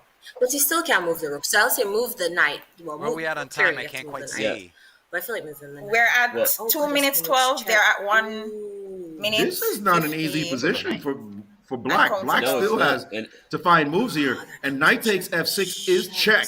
Let's be clear. That's going to shatter the pawn structure and give advantage. If we move the knight, we have to move the knight. Yep. And if black's best move is a move like G5, that's a hard move to play. That's a very risky move to play, especially with time pressure. I don't know that Tristan is going to say pawn. That would be a tough move. She said knight, and Josh is trying to figure out where to put his knight. Because knight F6 hurts. Uh-oh. Yeah. Josh is trying to figure out what to do because she said knight, and it's a natural thing to want to move your knight, but he doesn't know where to put it. I love this. Oh my gosh. Yeah, I love it. This is not a great situation to move your knight. And if Rainn sees that he can take the knight with check, black's in big trouble. Black is absolutely in big trouble. This position, I will tell you, Danny, this would have given GMs fits. If were GMs were playing this, we'd be looking at this and going, wait a second, whoa. And he's decided to play knight E5. That certainly allows knight takes on F6 with check. because I think that's got to be the choice. Actually, he could also just play c4 and keep the pawn. That's another variation to think about. But I'm taking on f6. Automatically, I'm taking on f6 and then locking down c4, and you never see your pawn again. I think I just heard Rainn say knight. I wasn't sure, but I did. Honestly, in that position, it was better. The best move. That means Dab is going to be thinking about a knight move. In my opinion, only because I think so. Working on the knight moves here. Yeah, but that's just my intuition. You're right, Maurice. C4 would have been a strong actually move. when I Even said bit, pawn, I even was bishop thinking takes, by the that. way. That's why I was Sorry, saying, look at Deb's look. Did you see how closed, intense so it's okay. Deb was just a second ago? She had that chess. You can see this position is giving her a headache, but she did finally play knight takes on f6. Top class move for sure. This one is looking quite problematic. You've got to play pawn takes now. Can't just move the king. Your king side is going to be shattered. Yep. And We're good. I had every which way you can imagine. Up a pawn. I had No, it's good on to the give clock. them a chance, too. Did he say give them a chance? What are you teaching this man? No chances. No chances. We'll see. If he says queen. By the way, want to give a shout out. Our donators, if you include your username in your donation, going to make it easier for us to connect with you. Just want to throw that out from the team. So, those of you who've already donated, we'll try to track you down, but include your username going forward. I know. C4, no good. I don't like C4. Oh, what, you're seeing the analysis? First of all, knight takes c4. The band go up and down. Get your pawn back. Oh, you're seeing the analysis. No, don't worry about the computer. We're human beings. Wait, did they go? No. Yeah, this is I feel like this is the move. Knight takes c4 has got to be the move. Knight takes f3 does nothing. Knight g6 does nothing. Knight g3 does nothing. I'm feeling he finds it. Black. Yes. 20 seconds. Now black is back in the game. Absolutely. Now the d pawn is going to drop as well. The queen's hanging. White I really want should have taken that knight on e5 before pushing the pawns. This is problematic. The game has changed, and it's going to be about the clock now, as both of them are under a minute in time trouble. They missed this tactic. And this is where Rainn might get nervous and slow down on his move suggestions, which is going to cost them. You got to keep playing fast, even if you know you messed up. Well, I mean, you have to move the knight, don't you? Look at that. Look at this. Yeah, all Tristan needs to do, Maurice, is just say moves, and Josh is going to find the right square. So Rainn keeping up the pace is going to be the key. Absolutely. She just played bishop b5, allowing knight takes f3 in her. The king, Sorry. falling But no, they have to into some hard times. And she said rook didn't happen. They're now in time pressure and just having to say whatever at this moment. Well, Deb's yelling at him. Deb's like, time. He says knight. Bishop. Which piece? Don't. I was going to say, don't say pawn. She almost said pawn. Hilarious. But she did catch that. Now the threat is queen takes on d5. So bishop c6 is probably the best chance at the moment. Uh-oh. Queen. Whoa. That was she sees it. Uh-oh. Queen d5 is a mate threat, is a hanging mate queen on g2. So got to defend probably. He said queen? He said queen. He said queen. Ooh. She spotted it, though. She spotted it. This game is over. Now it's a question of, will they lose on the clock? 10 seconds, 14 seconds to 17. They got that 5-second increment. Now they just got a blitz. Black is winning the game without any question. But what will happen on the clock in this game? Let's go. Okay, that's it. What a huge turnaround that was, by the way. And shout out to Josh and Triss who stayed calm there. But it's not over yet. But I think that Josh is going to blitz his way to victory now. Well, it's Tristan who has to just keep speaking because she's up a rook. And she knows she's up a rook. And the question of fighting back is the problem. Ooh, well, we'll see whether or not. Rook. Because good move. Sorry, I was saying play move. By the way, a whole bunch of donations have just come in. Thank you so much, everybody. I'm sorry we didn't shout out everyone, but you're amazing because we have just crossed $10,000. We are more than halfway there, folks. You rock. This is awesome. Beautiful. Will the technique hold up? There's 10 seconds. They keep getting that 5-second increment and surviving, but will it hold up, folks? Yeah. This is where we at. Black is dominant. Look at those pawns marching down the board. Bishop B2 ripping off that pawn and just giving two connected passers with bishops and rooks supporting it. This one's just over. This is done. Pawn. It's over. Bishop, pawn. By the way, they made that move with 0.3 seconds. I don't think they're going to do it again. Rainn, you got to move. Uh-oh. And time's up, but white was dead anyway. Great game. Very exciting game indeed. The moment when they played E4, Danny, that was wild. That was some scintillating chess. Incredible stuff. Yes. I thought they were going to take it. No, it was awesome. They're celebrating. It was fun. Yeah. I think. But that's a I was thinking G5, so that's why I said if you're comfortable with that game. Open in front of your what king, and as I said, the center was close, so we could hop over when you it, said but I was thinking G5. What was it? When you push the center, I thought you were going to check. I thought you were going to check. With E5. Queen. I played E5. I think G5 also works after E4, maybe. I don't know, but because they were threatening the very wild. That was awesome. We were letting them have their final moments, Maurice. That second game was explosive, like you said, with E4, and ultimately, we're here for the fun. We're here for the charity, and good times are had by all. But that was hand and brain kind of 101, right? You can't let yourself get down on the clock like that. Then E4, when you have intriguing positions like that one, and that was really the intriguing is understating what that was. You got me going, so what was the right move? What was the correct way to handle that kind of explosive interaction of pawns? They really play that game, and it's very hard to play hand and brain because you're trying to get inside the head of your partner, but at the same time, you just have to play the move. What you think is best. That was incredible, extraordinary game, fun game to be sure, and I love the banter afterwards. That's something we don't get when you play by yourself, right? You're not talking to yourself and saying, maybe I should have done that. Maybe I should. You don't get that. You get the joy of interaction. And they were wondering, what could have been done? Should we play G5 earlier? Where was the mistake as a team? And you saw that Deb said she's never done this before. She's going to try it with her kids in Jamaica. So she's going to try it with her students. So it's beautiful that technique for learning is now going to be spread to even more kids. That's what we're here for, is to spread everything we know about chess as well as support a wonderful cause.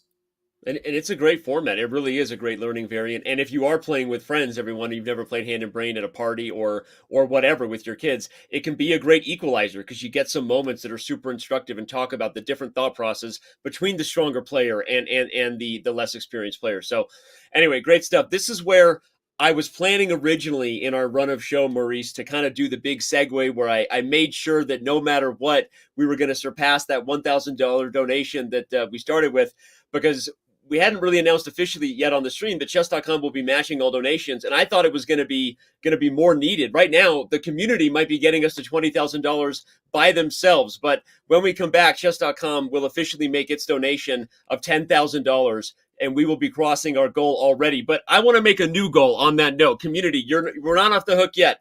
Don't go anywhere. Chess.com's donation is going to be just around the corner. We're going to break our goal when Rainn rejoins us. That's going to be awesome. And more for our fundraiser for Lidé Haiti when we return.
Welcome back, everyone, to our charity event. We are raising money for Lidé Haiti, and boy, are we raising money. Rainn, I know that those games didn't go your way, but I got some good news for you while you were gone.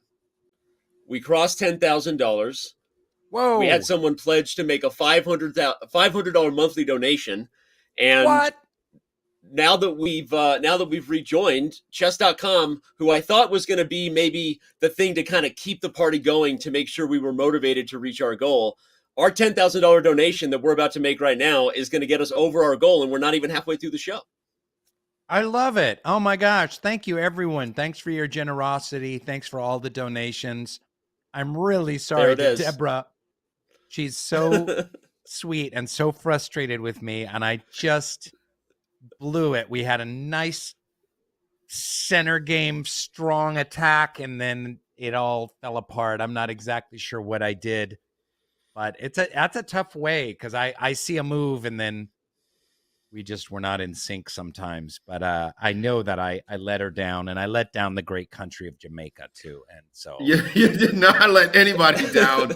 And you know, Rainn, it just shows we chess players. We just found out, or you just found out, that you raised over $20,000 in viewer donations and the great generosity of chess.com. And all you can do is think about, what should I have done? What's that move I should have done? That shows that you're a chess player for real, because that's the chess attitude. Right there. Maurice, give him the grandmaster advice, because Rainn is a chess player. He wants to get better. Before we jump into the next segment, and by the way, we are officially over our goal, but don't go anywhere. Let's go for 30,000, team. Let's go for it. What else are you going to do? We're here on a Friday. You've got nothing else going on. Let's be honest. You're watching chess on Twitch. Hi, Mom. And folks, right? So let me just say something. For $450 a year, we can put a girl through school. Okay? That's tuition, uniform, books, supplies, test papers for $450. So that puts it in perspective. So even if you give $45, that's 10% of a girl's education per year. We give out a lot of scholarships with Lidé Haiti, a lot of scholarships. It's awesome. So hundreds and hundreds of them. So thank you. Maurice, to you. No, beautifully said. And I think that's important to note, because you made it very concrete that money is going to translate into real benefits in a very solid and tangible way. I think you should not knock yourself.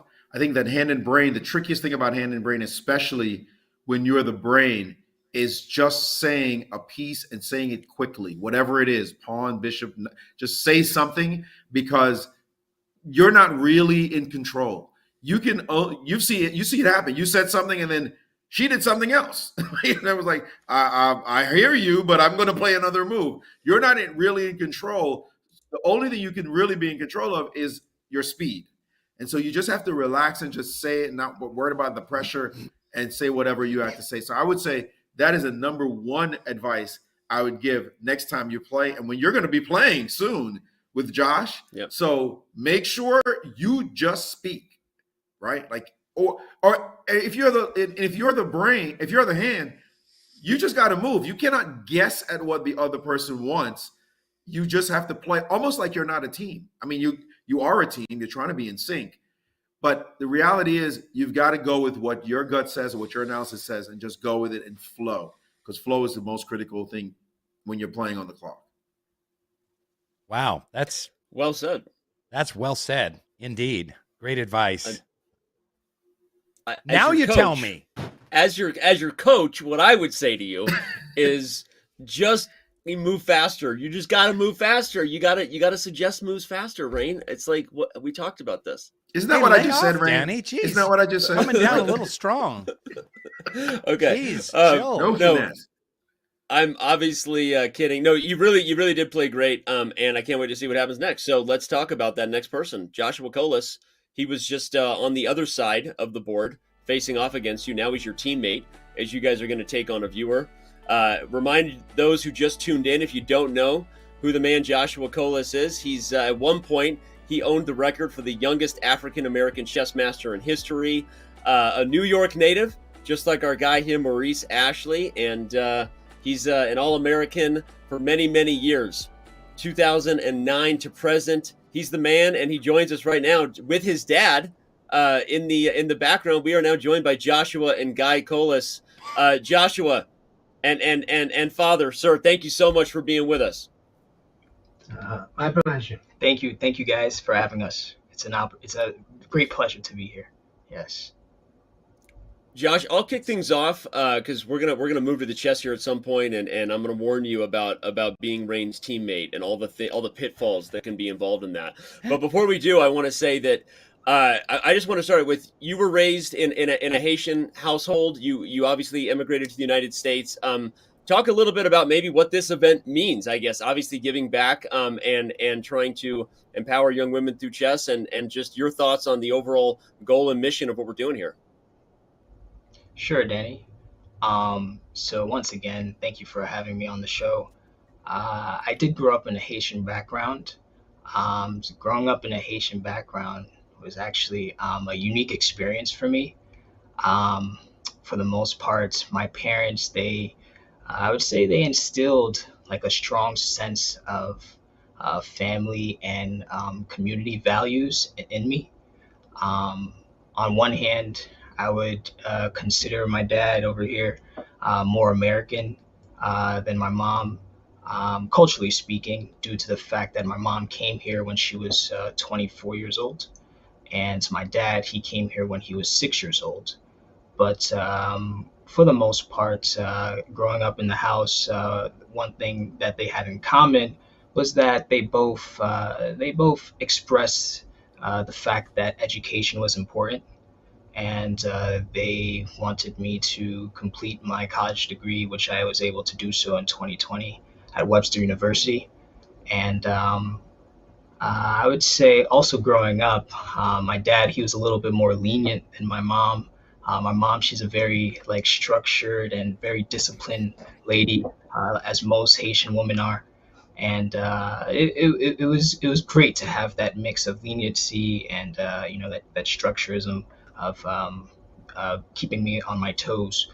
But in general, I watched how they lived together, and they always had respect for one another, which allowed me to develop a form of respect for others that I meet. That's tremendous. That's tremendous. And you know what it tells me? It reminds me of growing up in a Jamaican household, that Caribbean connection, especially the strong mother who says, you're getting your college degree. I don't care that you're trying to be a chess grandmaster. We don't want to hear that story. You're making sure you get a college degree, and you did that successfully. So much, much love to the family. Now, let me ask you, because you know that your uncle is responsible for my journey, like literally responsible, whooping me in high school and getting me so angry at losing to this guy that I worked super hard and got on the road to being a chess player. What was your inspiration early on? Because I know he must have impacted you as well. Oh, yes, of course. So chess has been a part of my life for the past going on 18 years now. And like you mentioned, Tico, he's known by Clotaire Tico, but his full name is Clotaire Colas. He taught my dad how to play chess, and my dad taught me how to play chess. So this is how I started the game. And there has been, many times that Tico has and my dad have, come together to help me improve on my game.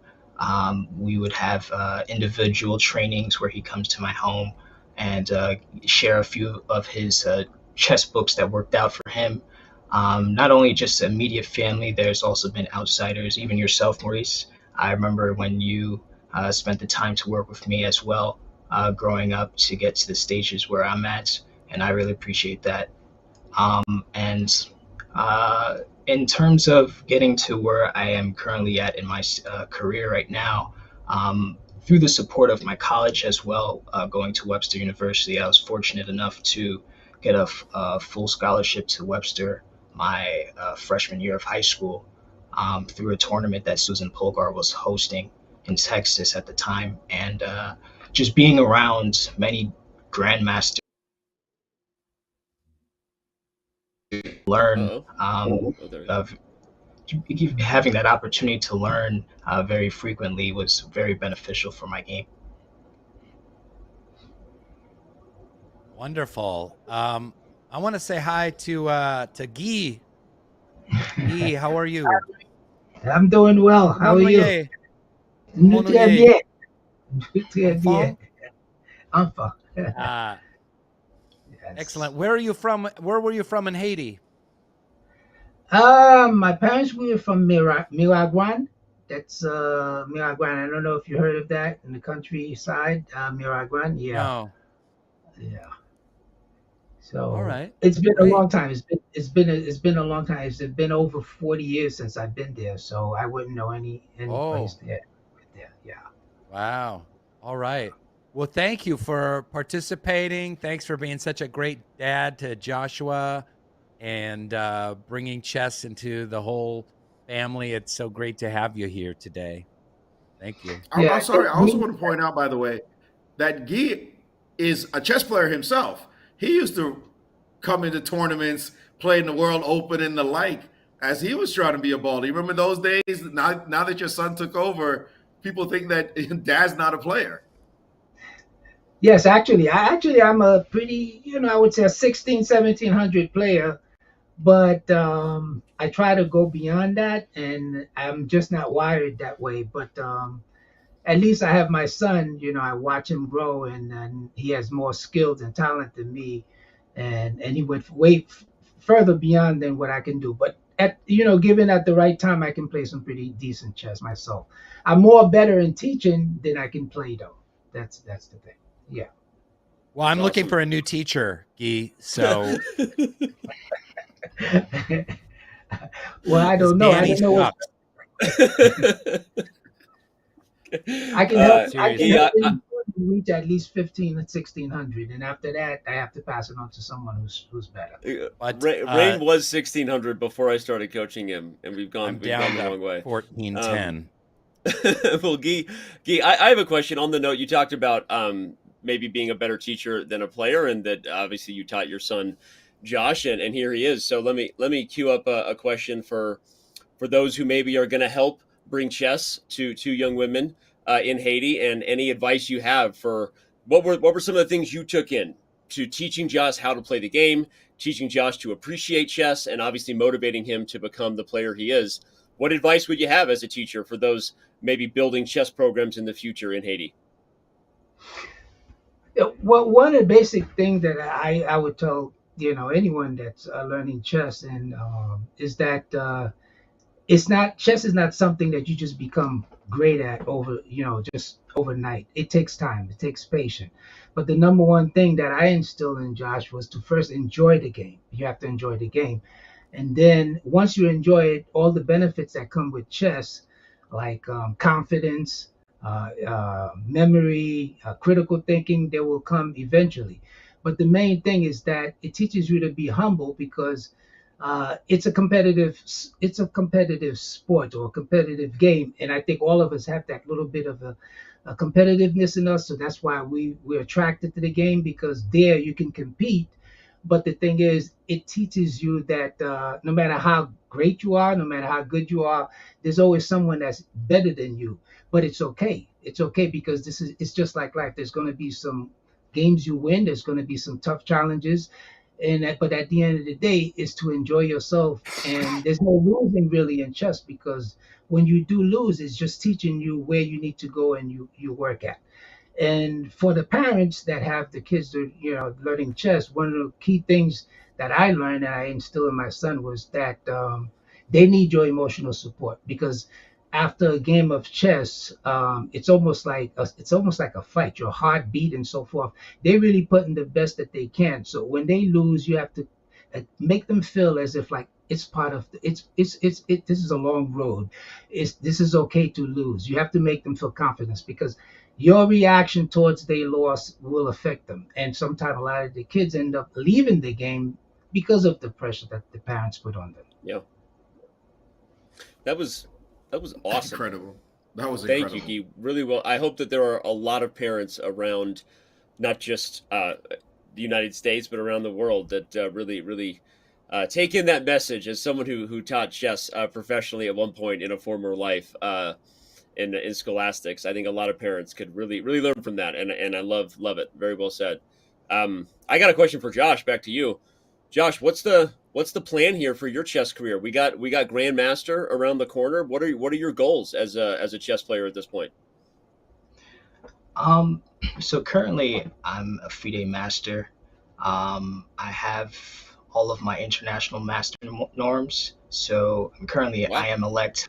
I just need the rating points to surpass 2400 to officially get the title.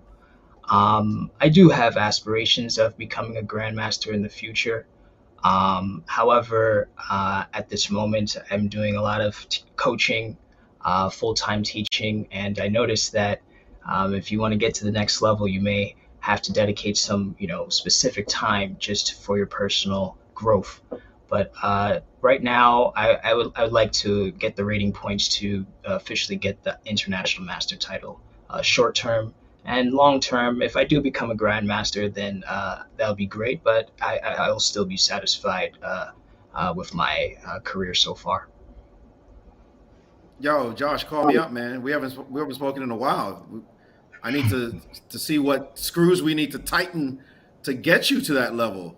You got my information, man. Make sure you reach out. I'd love to discuss what next steps we got to take. Okay, I'm serious about that. Thank you. Cool. That's awesome. Now, you see a charity like this, you know the challenges that Haiti faces, right? So you see a charity like this, the kind of impact you see coming from something like this, and thinking about this initiative, given the challenges your country has, how do you see this money being used and being effectively used, the impact it will have on those girls? Oh, the impact would be vast. It'd be huge for the girls. With the money raised from this charity, we could use it to expand the horizons for the young ladies who are trying to excel in their chess careers. And not only their chess careers, but anything relating to personal growth academically. I know that Rainn mentioned him and his wife. They've initiated this Lidé program in Haiti, and it also, Rainn, you could correct me if I'm wrong, but this involves also art programs, art programming, and other initiatives to help the girls improve.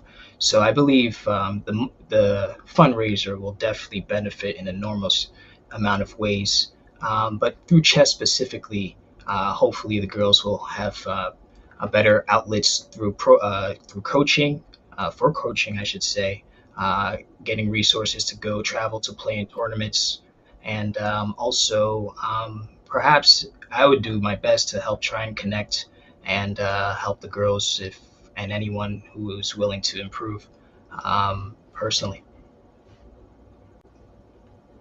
Awesome. That's awesome. That's a big offer right there, man. And who knows? I mean, obviously things are tough, as Rainn said. We know that those in Haiti are going through a lot, and we hope that this event makes a difference. But who knows? You might be called on in the future there. Maybe a dual chess lesson between you and Rainn.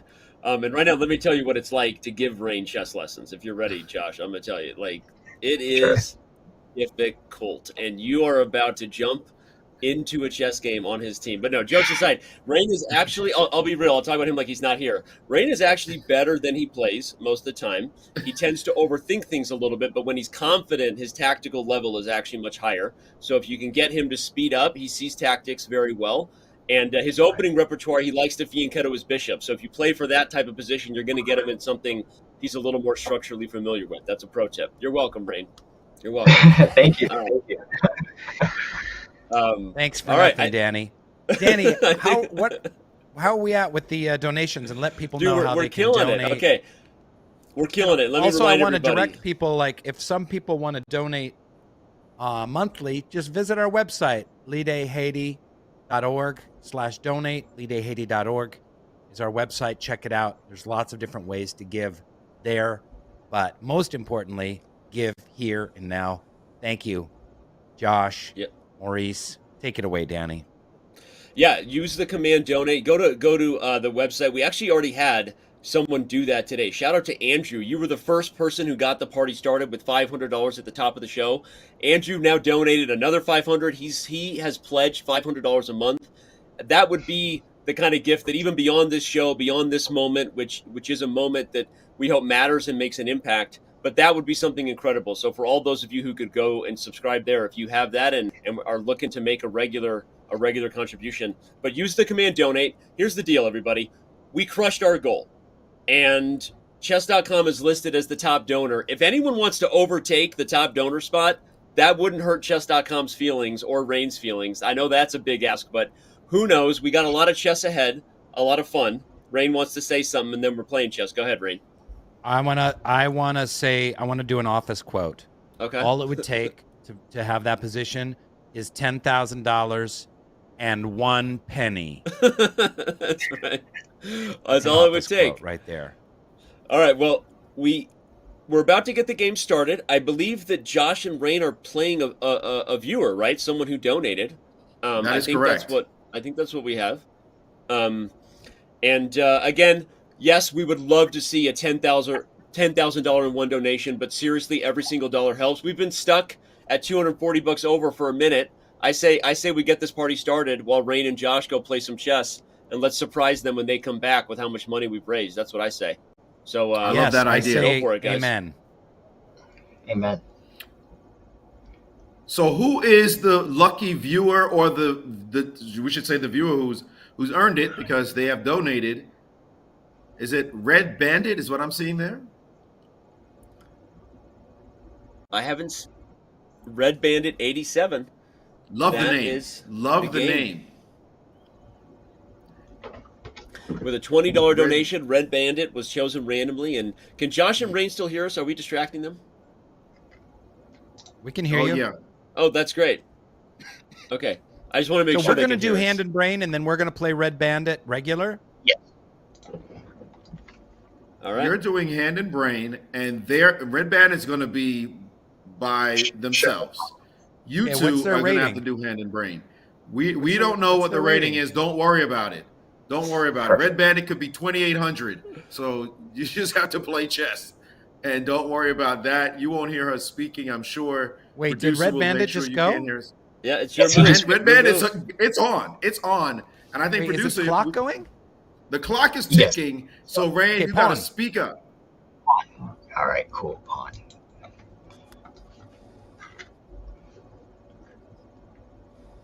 I don't know Sicilian at all, bro. I'm sorry. Pawn. We can still make it work. Yes. Pawn. Pawn. All right. Let's go here. It's not a bad move. Pawn. Pawn.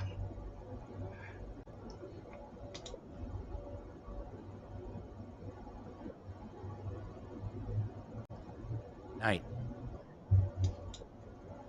I remember Danny said you liked fianchetto, so I'll keep that in mind. Yeah. I love it. I need it against Red Bandit 87. Bishop. Psychology right there. Yeah.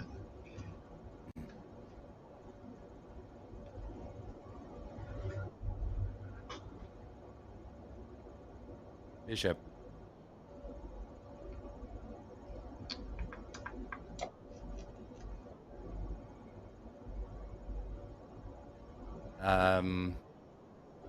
Knight.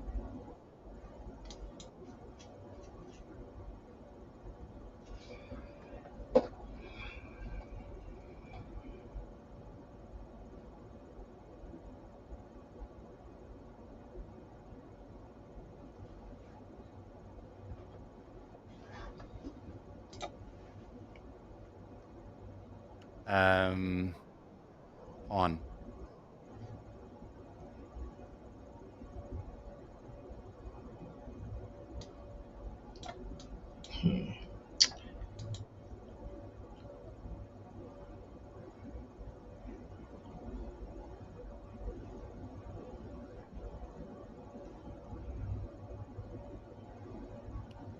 Bishop.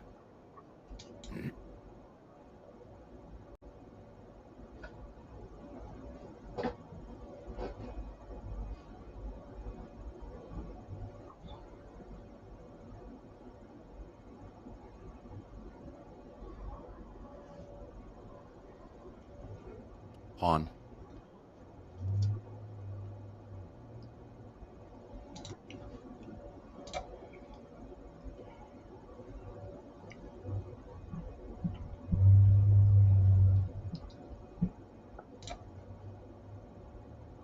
Castle. Castle. How do you feel so far, Rainn? It's draw-ish. Yeah. Okay. I don't know. Pretty good. Need to get an attack going. I agree.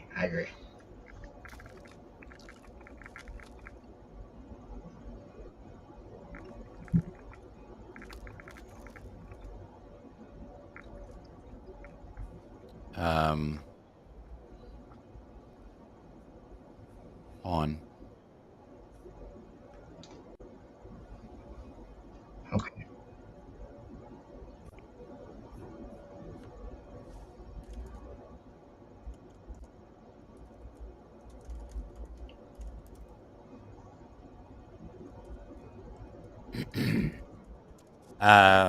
I don't know. I have no idea right now. Use the force. Pawn. Maneuver. Force. Pawn. Okay. Sure. Why not? There you go. This is an I incredible hope that's game. what you did. It's not what I was thinking, but okay. This is just an incredible game.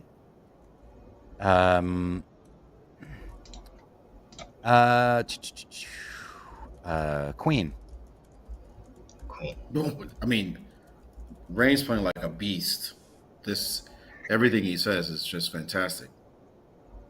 I hope he can't hear me though. Oh, I can hear you. He can hear you. Why are they hearing me? Only the fans should be hearing. They shouldn't be hearing this stuff. Yeah, we're in a bit of an audio.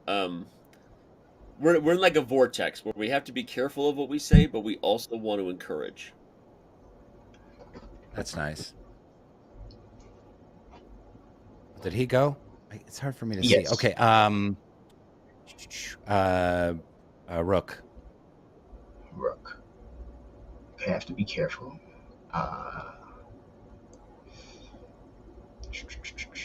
Rook. I guess we'll be here. Should be okay. Perfect. Everything. That's what I was looks good. thinking. Yep. Only thing is the great. clock times, really. Yep. Great. Just a little bit behind on the clock, but the game is incredible. All squares covered. This could be a GM game. Agreed. Grandmaster Rainn Wilson. It sounds good. Grandmaster Joshua Colas also sounds good. That's true. Pawn. Pawn. If Rainn can By still the hear way, me, I'm gonna... Red Bandit is also playing chess. I don't know who Red Bandit is, but give it up for Red Bandit because Red Bandit is balling right now. Nothing super aggressive, just controlling squares, preparing everything. Oh, okay. Spicy. Pawn. All right. That was very spicy.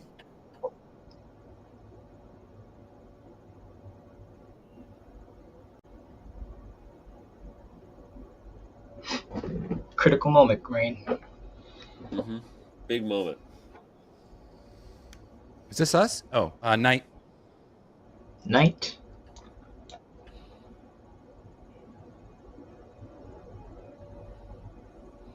I don't know. That pawn looked takeable. It looked very deliciously takeable, but It looked like it was takeable on the last move based on some tact. Look at Red Bandit. Pawn. Balling, still playing Pawn. chess. But this is Shorp. Rainn and Josh are speeding up though. This is good stuff. This game is total. Knight. Knight. This game is awesome. go there. Let's go here. Hyper aggressive.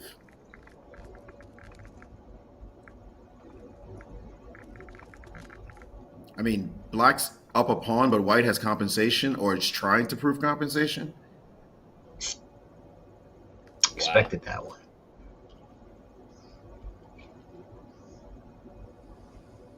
Queen. Queen.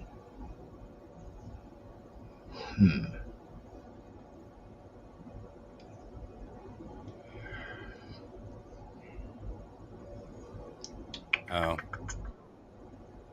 No, it's okay. It's okay. It's okay. Queen, right? Not sure what else I could have done. Hey, there's nothing wrong with that. I'm feeling this. Yeah. Why still? Oh, wait, what? Really? Wait, the computer just said that white is like in the danger zone. Yeah, I am actually quite shocked. Yeah, this one is. I don't know. Maybe I should have played queen elsewhere.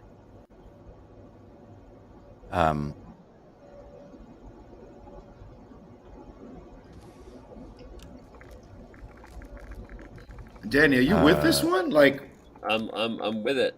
I'm trying not to say too much because at this point I don't know that my voice helps. Bishop. Excellent. Wow.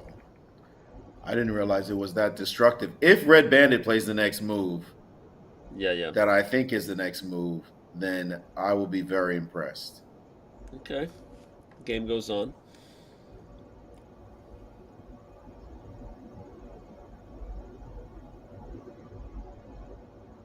Red Bandit's pretty good. Yeah, he made a mistake. Good. Was this us? Red Bandit's very good.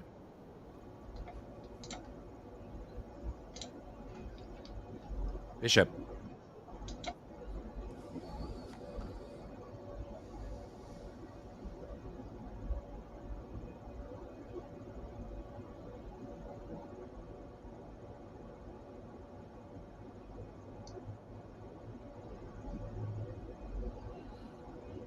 The crazy thing is how the clock times are still pretty good. And now Bishop E4. Yep. I mean, I don't know who Red Bandit is, but Red Bandit's played a masterful game. Playing like a GM here for sure. Yeah. Red Bandit's playing at a totally different level. This is Queen. Oh. Queen? Okay. Late. Yeah. Sorry, that wasn't the best. No, it's okay. We could work around this. This position is not good now. Yeah. Not great. He wins the. Oh. Okay. Yeah, Red Bandit has played like 2,400 chess. Yep. All right. And could be higher, in fact. I mean, Red Bandit's played masterfully. Yes. There's no doubt about it. Give Red Bandit a lot of respect because this game was almost perfectly played. Yeah, seriously. Red Bandit playing super well. Shout out to you, Red Bandit. Queen. This donation's for you.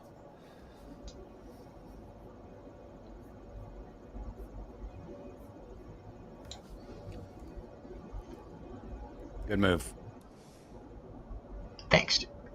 I hope he doesn't see the move that I'm anticipating, but hopefully he might. He's been playing pretty well. I probably won't.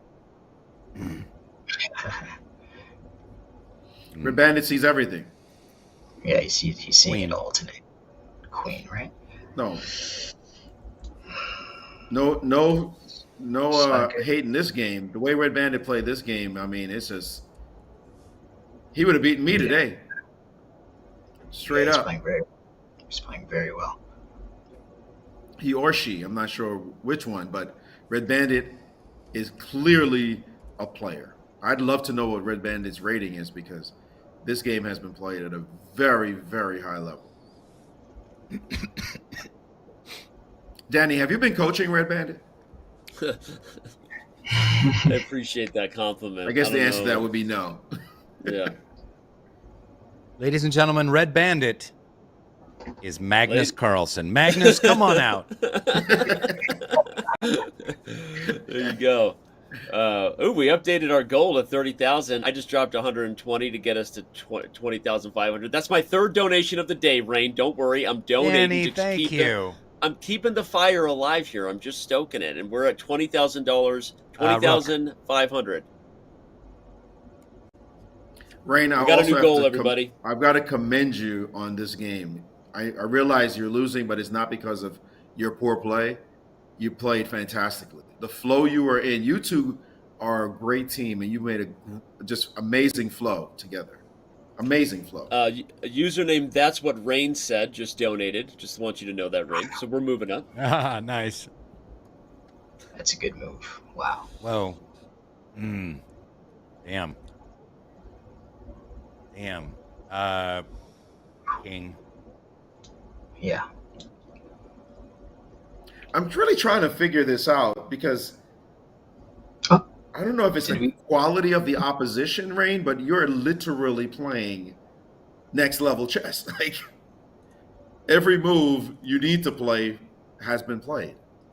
Yeah, seriously. And Red Bandit just happens to be a monster. Maurice, you're very good at compliments. Knight.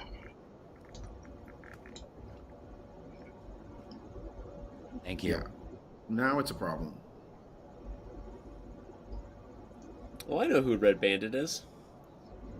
Yeah? I just did that thing where I can go check on the admin and see anybody's name, their entire profile, any abuse reports, make sure that they're totally clean, not cheating, every word they've ever said on the site. And Red Bandit, I'm just going to say Ian because I won't say your last name unless you want me to. Red Bandit is awesome, great guy, and thank you for donating and supporting the show, Ian. That's not Ian. And he's clean. And he's clean. Don't worry. I That's have not the power Ian to Nepomniachtchi, check that. is it? No, that wouldn't not be that. a Not one. that Ian. Not that, I mean, Oh yeah. shit. Hells. Yeah,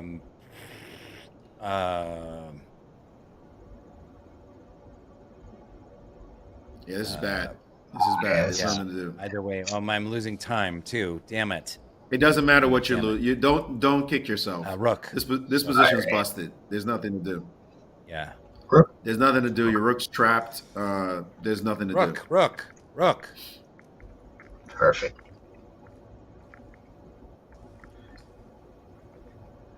Knight.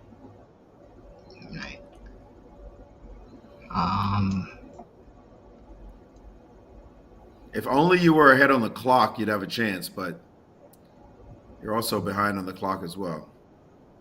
Right. Yeah, gotta speed it up here.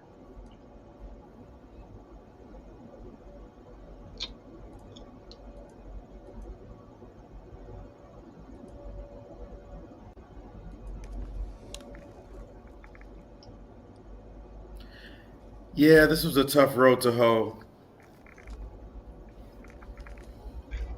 I'm not sure that was a phrase, by the way, whatever I just said.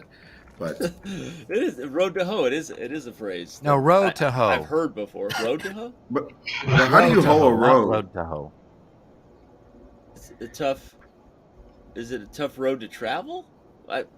Yeah, I think it's a tough road to travel, but what do you hoe if you're gonna? It's like a road to travel. A garden, you know. I never heard tough Bishop. garden to hoe. Bishop. I don't know where we're taking this next part of the show, but it's going to be awesome. Well, they're not doing great, so Red Bandit's taking them to school. Oof. Look at that move. Bishop E4. I mean, the knight. just nasty. It's brutal now. Just nasty. Just not even right. Just not even fair. Wow, it's not fair at all. Just trapping the knight. Damn. I don't know. King.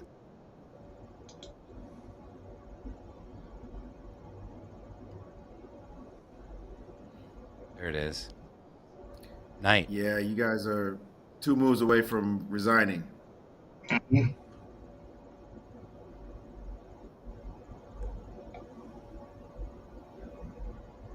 King.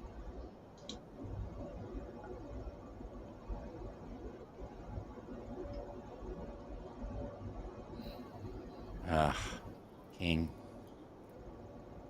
Should we just call it? Yeah, we could call it. I trust his technique. We resign. Yeah. We resign. Well done. Well done. Game, Red Absolutely. Bandit. Well done. Great game, Red Bandit. Thanks so much for your Red Bandit. donation and for the chess lesson. Thank you for donation, Red Bandit. Best $20 you've ever spent. Josh. True. Sorry. Okay, well. We did okay. That was brutal. That was All a right, great game. That was a great game. It actually Red was, Bandit. and honestly, I'm gonna tell you, Rainn. I know I'm here to try to give you a hard time as best I can, but the truth is, you haven't really got any openings. Knowing your game, knowing your opening repertoire, you haven't been in any positions that are a part of your opening repertoire yet. So I'm just saying, like, don't get frustrated. Everything's good. It's good. Wonderful Deborah was like, do you know the London? And then I don't know the London. I kind of know the vague shape of the London. And I tried my best to set her up, but to no avail. That game was great, and this game was good too. Red Bandit, it balled out, like you said, best $20 he ever spent. But okay, we are not done spending, everybody. We changed the goal for a reason, because we can get to $30,000. We can do it. There's a weekend around the corner, and you can party later, right? So let's do it. We've gotten to $20,569.69, and we're going to get there. I know it. So, Josh, we're going to let you and your dad go, but I just want to give you one last chance to, again, just, I don't know, say anything. Thanks for being here, man. Thanks for sharing your thoughts. Guy, thank you so much for your wisdom as a parent and a teacher. And any final thoughts you have, and we'll let you bounce before we move on to our next game. Thank you, Danny. I just want to say appreciate the opportunity for having me on here. Thank you, Rainn, for also assisting me in our loss, but it was great. But Maurice, I really appreciate you as well. I also I checked after the game to see who Red Bandit is, and I actually know Red Bandit personally as well, Danny. So yeah. Okay. We can. I think his name is private now. Ian Harris. Shout out to you. He also runs a great chess program. So Ian, best $20 you ever spent. Thank you, man. He did not make a mistake. Not even close. He did not. He played very well, and actually, as far as the fundraiser is concerned, I just appreciate all who's donated and continue to donate. I'm looking forward to the bright future for the Haitian ladies, and I'm looking forward to contributing myself. So I'm looking forward to the near future and seeing what we have in store for them. Awesome. Yes, and also I'd like to thank Chess.com, Danny in particular, and I'd like to thank Rainn and Maurice and everybody who participated. And I really appreciate what you're doing for my country, with the kids. They really need it, and I'm glad there's somebody that's there that's helping them out. Thanks again. Thank you. Thank you. Much love, brothers. Thanks, Josh. Thank you. All right. Well, I'll see you sometime in New York. Okay, peace. We're going to let them go. As we head to the break, everybody, we're going to let them go. Don't go anywhere. We've got more chess matches ahead. Rainn will still be with us. We have, of course, Deborah and Tristan will be back. We've got more donations. I just want to remind everybody, too, when you donate, you can leave comments, and we are choosing the best comments and questions for Rainn Wilson at the end of the show. So you want Rainn to personally answer one of your questions or tell a bad joke or any of the things that he does, this is your opportunity. Make a donation, leave a comment, get it read. Don't go anywhere. We will be right back.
We are back. We are rolling on. We are continuing to raise money for Lidé Haiti.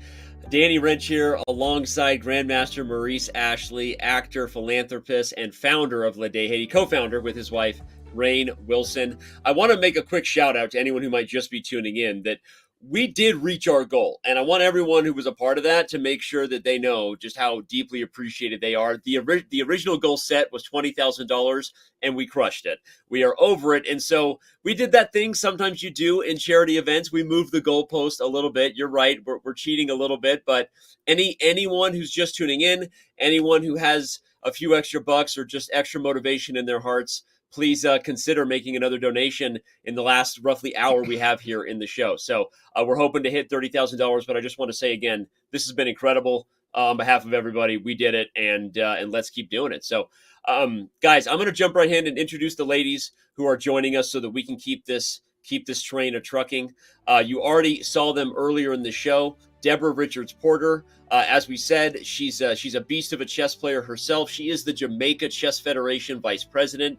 She's a 6-time chess Olympic team member for Team Jamaica. And she, I believe, is going to be the hand in a partnership with her partner, who let's talk about who that is, Tris Ann Richards. If you don't know Tris Ann Richards, she is the St. Lucia Chess Federation president. She's also on the FIDE she's a FIDE Women's Commission counselor. She's the 2021 St. Lucian Women's Chess Champion. She's well known as a chess ambassador and philanthropist on social media. Get to know her, and we're going to get to know her a little better right now as we get to have a fun interview here with everybody. This is a party. We got 5 people, Tris Ann and Deborah. Thank you so much for being with us. Thank you for having us. Yeah, man, it's a pleasure to be here. It's awesome. Deborah, I'm going to start with the obvious question. Was it hard being on Rainn's team? No, actually what happened is that it's the very first time we're both playing a game like this. So, you have a little teething pain. But I think by the end we got a good synergy, They just got it this time around. We'll get them next time. Okay. Deborah, who you got there? Who's with you? Oh, this is my daughter. So this is Rainn Who's this little chess champion? Say hi, Rainn. Does she play? How old is she? Yeah, she just turned 5 today. Yeah, she knows how to play. She turned 5 today. Birthday. Oh, happy birthday. Yes. Very cool. Deb, you and I have been speaking every single week as we make this plan to create a grandmaster in Jamaica. So it's good to see you. What does it feel like to be part of this charity, this part of this movement as we are spreading chess to another Caribbean country? Oh my! And especially the girls. Yeah, man, it feels absolutely amazing, right? Anything that has to do with females in chess in particular is very, very dear to my heart. There was a time when I was practically the only female in Jamaica that was actively playing. And so I fully understand and appreciate the idea of ensuring that you have a program specifically for females, for girls, to develop them, because it is important and it is necessary. And so I'm super excited to be part of this. It's amazing. I'm super excited to see about all the things you and Maurice are doing in Jamaica. I'm going to leave that.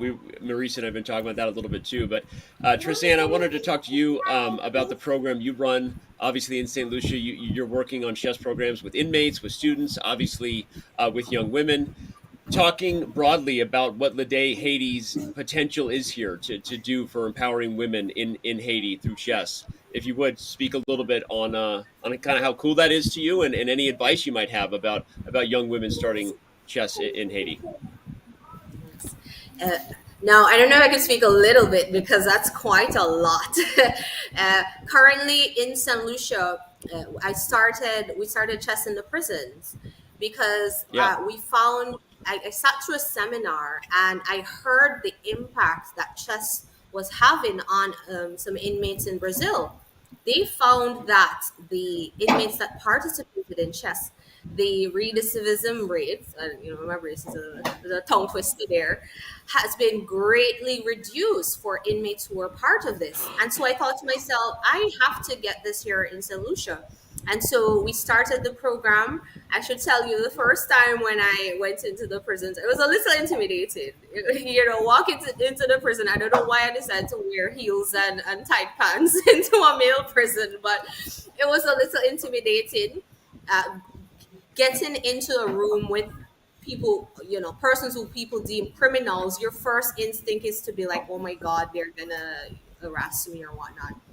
But I should tell you, these inmates, and I've taught chess to a lot of persons.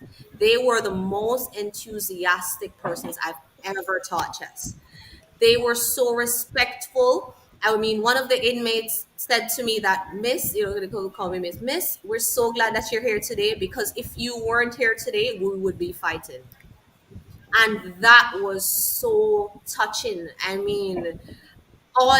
I could honestly say that has changed the way I view inmates, and it has definitely made me proud for the type of work that I've been doing.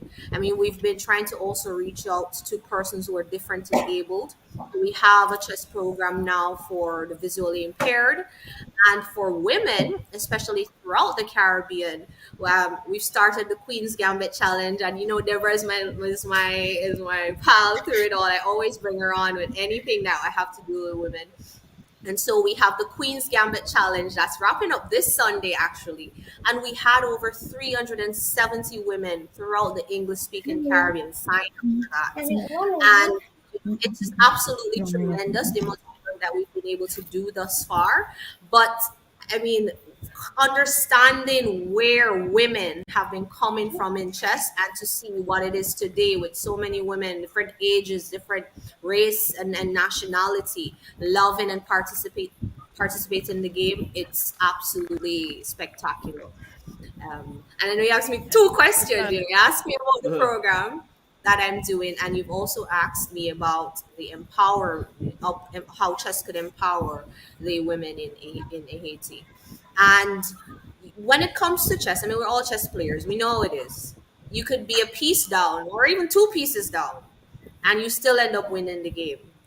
And I know that a lot of these girls might be feeling like, boy, I'm a couple pawns down, right? I feel that chess, the discipline that these girls will learn from chess, I feel will change their entire outlook of their reality to one where they feel that the problems that they're facing in their life, that there is a solution, that every loss is a lesson. And even though I'm a couple pawns or a piece down, figuratively speaking, in life, that it's not so bad. I could probably come around to winning this game of life or doing great, even though I'm at a disadvantage.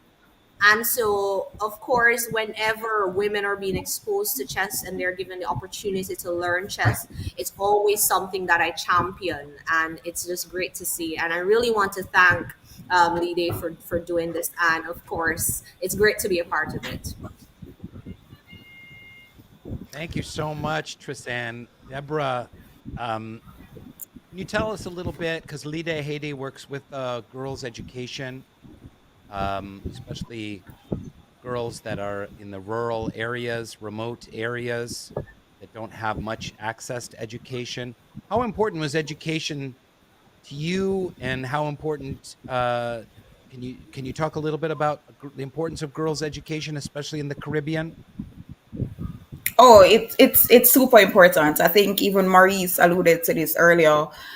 Within the Caribbean, especially as girls, one of the things that our parents encourage is that, irrespective of what's happening, you have to get a good education. We don't care what else you want to do. You have to get a good education.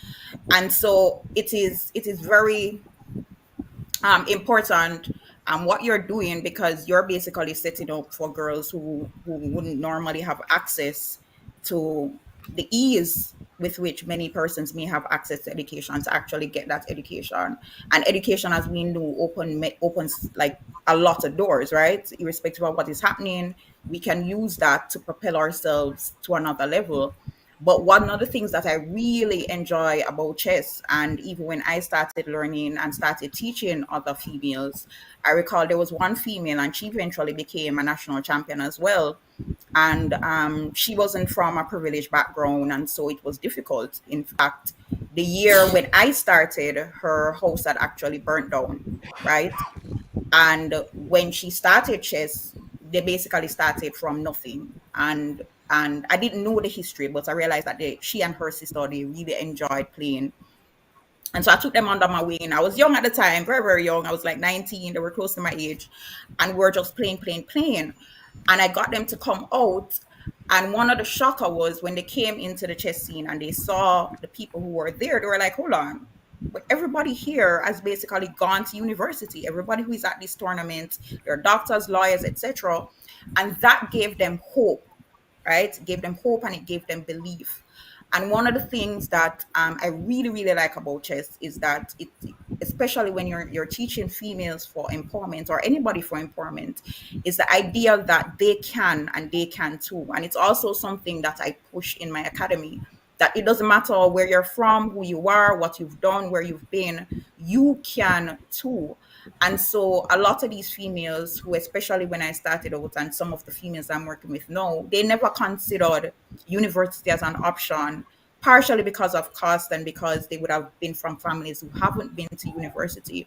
But by being around chess, by being around the chess community, by having mentors who are going to university, by having persons who believe in them, who are saying to them, hey, you can do this, don't worry about the fact that you've never done it. And just as simple as knowing that it exists, a lot of times we take for granted that information is readily available. But even though it's there, that doesn't mean that people have access to it, right? So it might be right in front of them.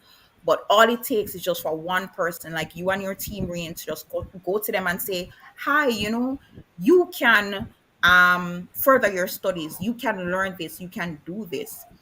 And chess, because it's already associated with the brain and the mind, when you take a girl who probably don't even think that she is smart or has the aptitude to learn anything, and you teach her chess, and you make that connection with the fact that you can learn chess, you can learn anything, and you get that to resonate, and you get her to believe.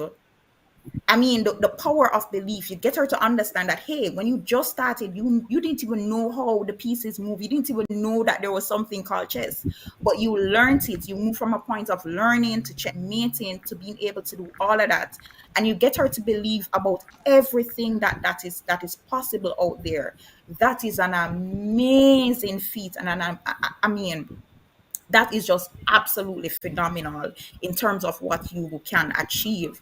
And so it's one of the reasons I'm super excited about this, because I know that at the end of the day, you're going to make such a huge difference in the lives of persons who had no idea that just moving from where they are to where you want them to get to where your mentors are telling them that they can get to, for them, it's going to be so awesome. So it's just fantastic. Absolutely fantastic. Yeah, Tristan, I'm listening to you. I'm listening to Deborah. I can see why you're sisters in crime, because the passion, the energy, the vision for change is so powerful in your hearts. And I'm proud to be a part of the movement that we all here have as chess is expanding in the Caribbean.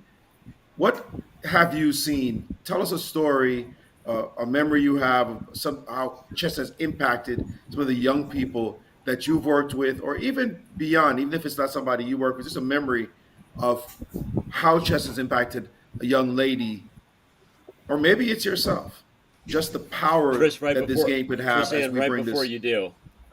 I just want to shout out. We've had a bunch of donations coming in here. Shout out to the last $100 donation from lady there. Sorry, go ahead, Tristan. Continue. I'm sorry. Just wanted to acknowledge. Much appreciated those donations, indeed. But speak to that. The impact you have concretely seen in the work that you've done and beyond. Yeah. See, chess teaches a lot of things, and it has numerous benefits, and we know this. Teaches patience, I mean, I know I'm not the most patient person, quite impulsive, and I've seen the changes that chess have made in my own life.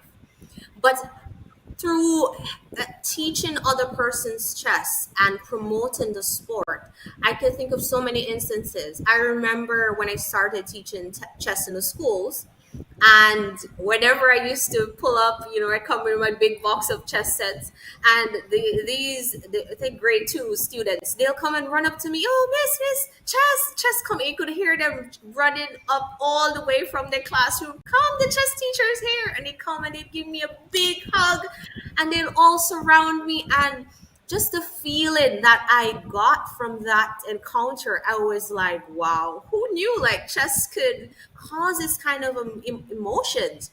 And I mean, that's just one of the many instances. I mean, even working along with the visually impaired. And I have this one student, she is so sharp. Listen, I've taught maybe hundreds of persons chess by now. And she's someone I find that have learned the game the fastest. Just in one sitting, and mind you, she's completely blind. She cannot see anything. And she learned the entire game in just a few hours. And her memory was remarkable. I don't know if maybe there is a connection. Maybe one of you could tell me that when your sight is out, your senses, all your other senses are sharpened. But her memory, she remembered every move. She was able to do the annotations and everything. And even though I'm in dentistry, I always tell people like chess is my true passion. Like that is what drives me. Just seeing the changes and the happiness and the confidence. Wait a minute. Wait. Dentistry is my true passion. No way. Yeah, I do acting, but dentistry is my passion. Oh, we need to talk. That's so funny. Sorry to interrupt, Chris. Listen, I've attended so many chess tournaments. My patients will come up to me and like, oh, okay, when will you be back on island?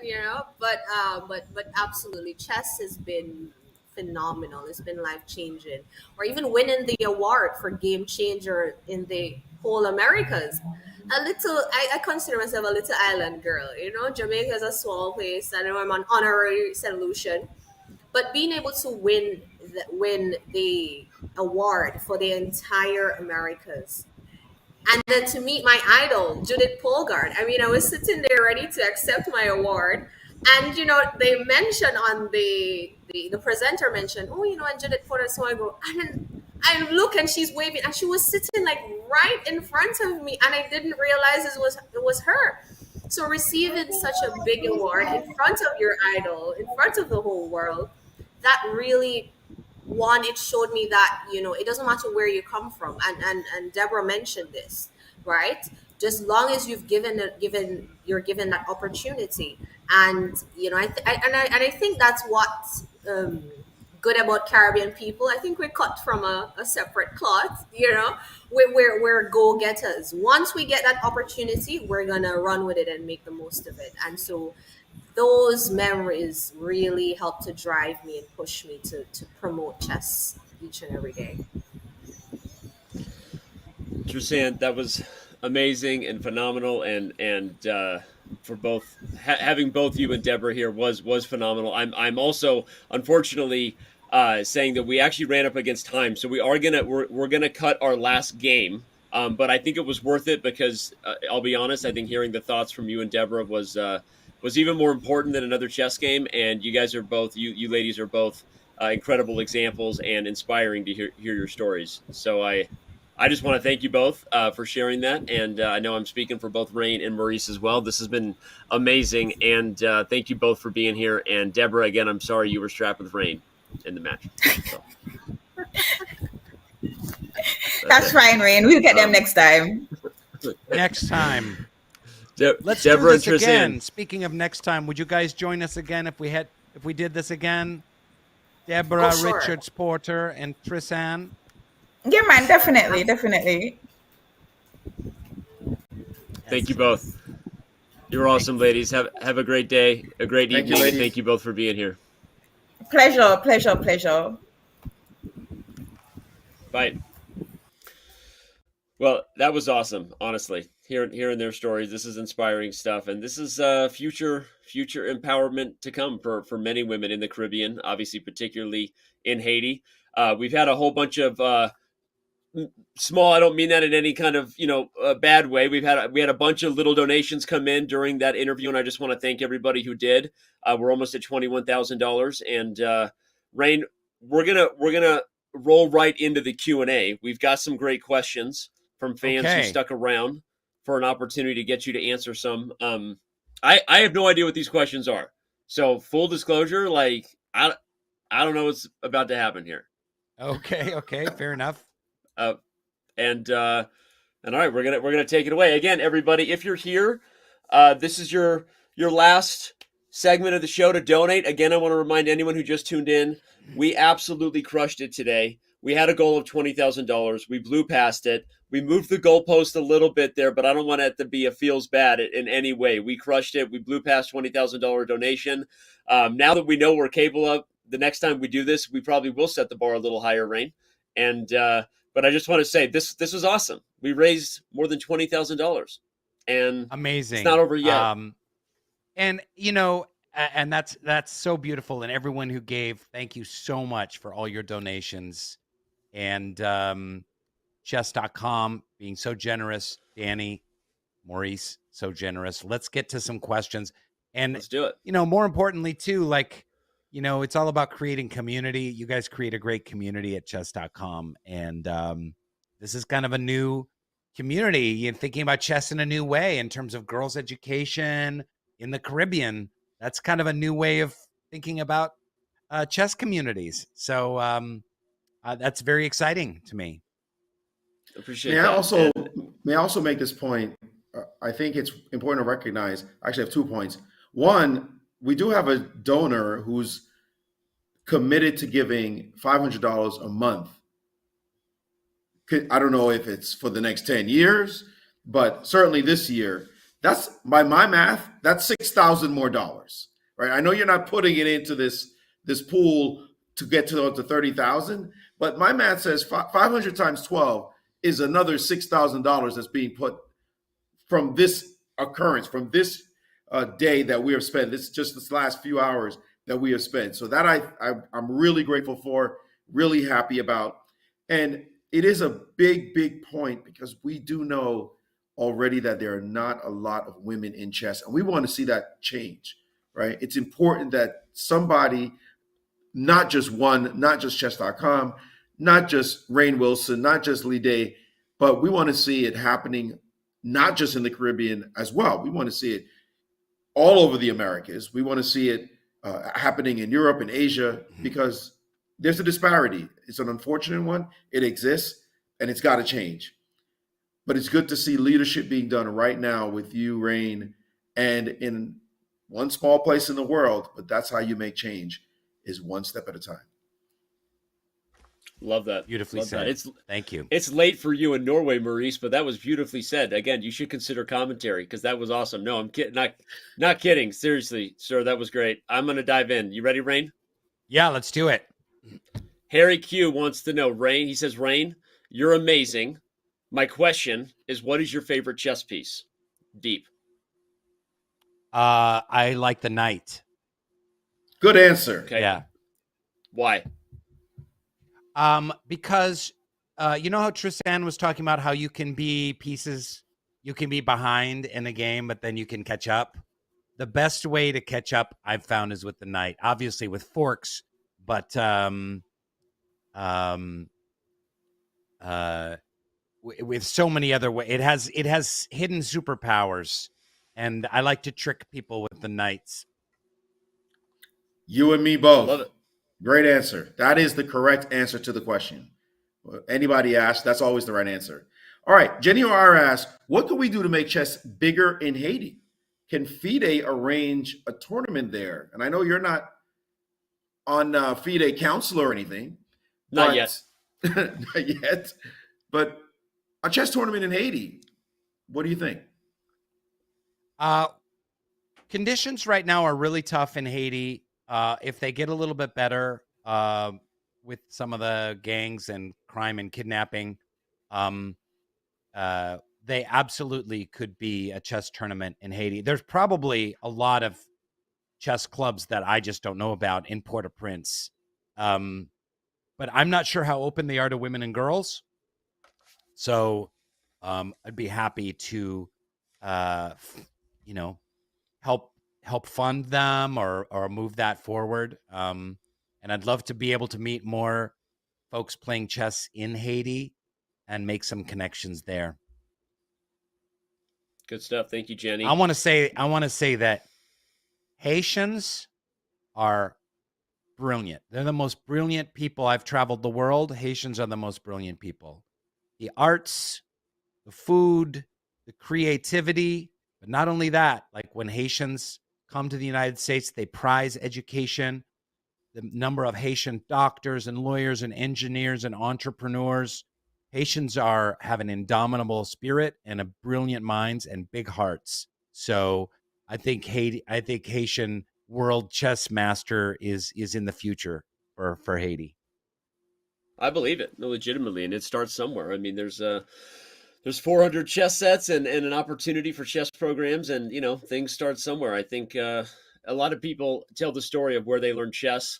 I've had many people tell me recently they learned chess because their favorite actor in this silly show called The Office played in this stupid tournament on chess.com. It was called PogChamps, and what happened during that time. And now I play chess all the time. And I'm actually not kidding. And there's all kinds of stories people have about why they got in the game, and who knows, the beginning of something. All right, number 3 from Aquaman, as I call him. He's a long time member of our community. Shout out to you, Akila. He wants to know, Rainn, what was it like working with Will Arnett in The Rocker? By the way, an underrated movie. Will Arnett. Yeah, Will Arnett had a very funny supporting role in that. The Rocker was a really fun family comedy that came out 13 years ago, something like that, 14 years ago. And Bradley Cooper was in it. Will Arnett was in it. Fred Armisen, Jeff Garland, Jane Lynch. It was How have I never Dimitri seen this Martin. It movie? had an incredible ensemble. Wow. Comedy ensemble, Christina Applegate and Josh Gad, Emma Stone, Oscar-winning Emma Stone. So the ensemble was just fantastic, and Will Arnett is always hysterical. So was really happy to be a part of that. Thanks for your question. I will be watching The Rocker this weekend. Never seen it. Watch it with your kids. All right. All right, next question. Ifoma asks, how good is Steve Carell at chess? I would kick his butt, no problem. Yeah. But I'll tell you, I have no idea if he plays chess. He's a very smart guy. Paul Lieberstein, who played Toby, I did play with him once, and he was pretty good. He's definitely pretty good. He knows his way around a board. So we got to get him out here. All right. There you go. Paul Lieberstein. That's office reunion for chess. Last question from TB Robbie 1. I apologize if I'm butchering your username, TB Robbie. But he wants to know, what openings do you like best and why?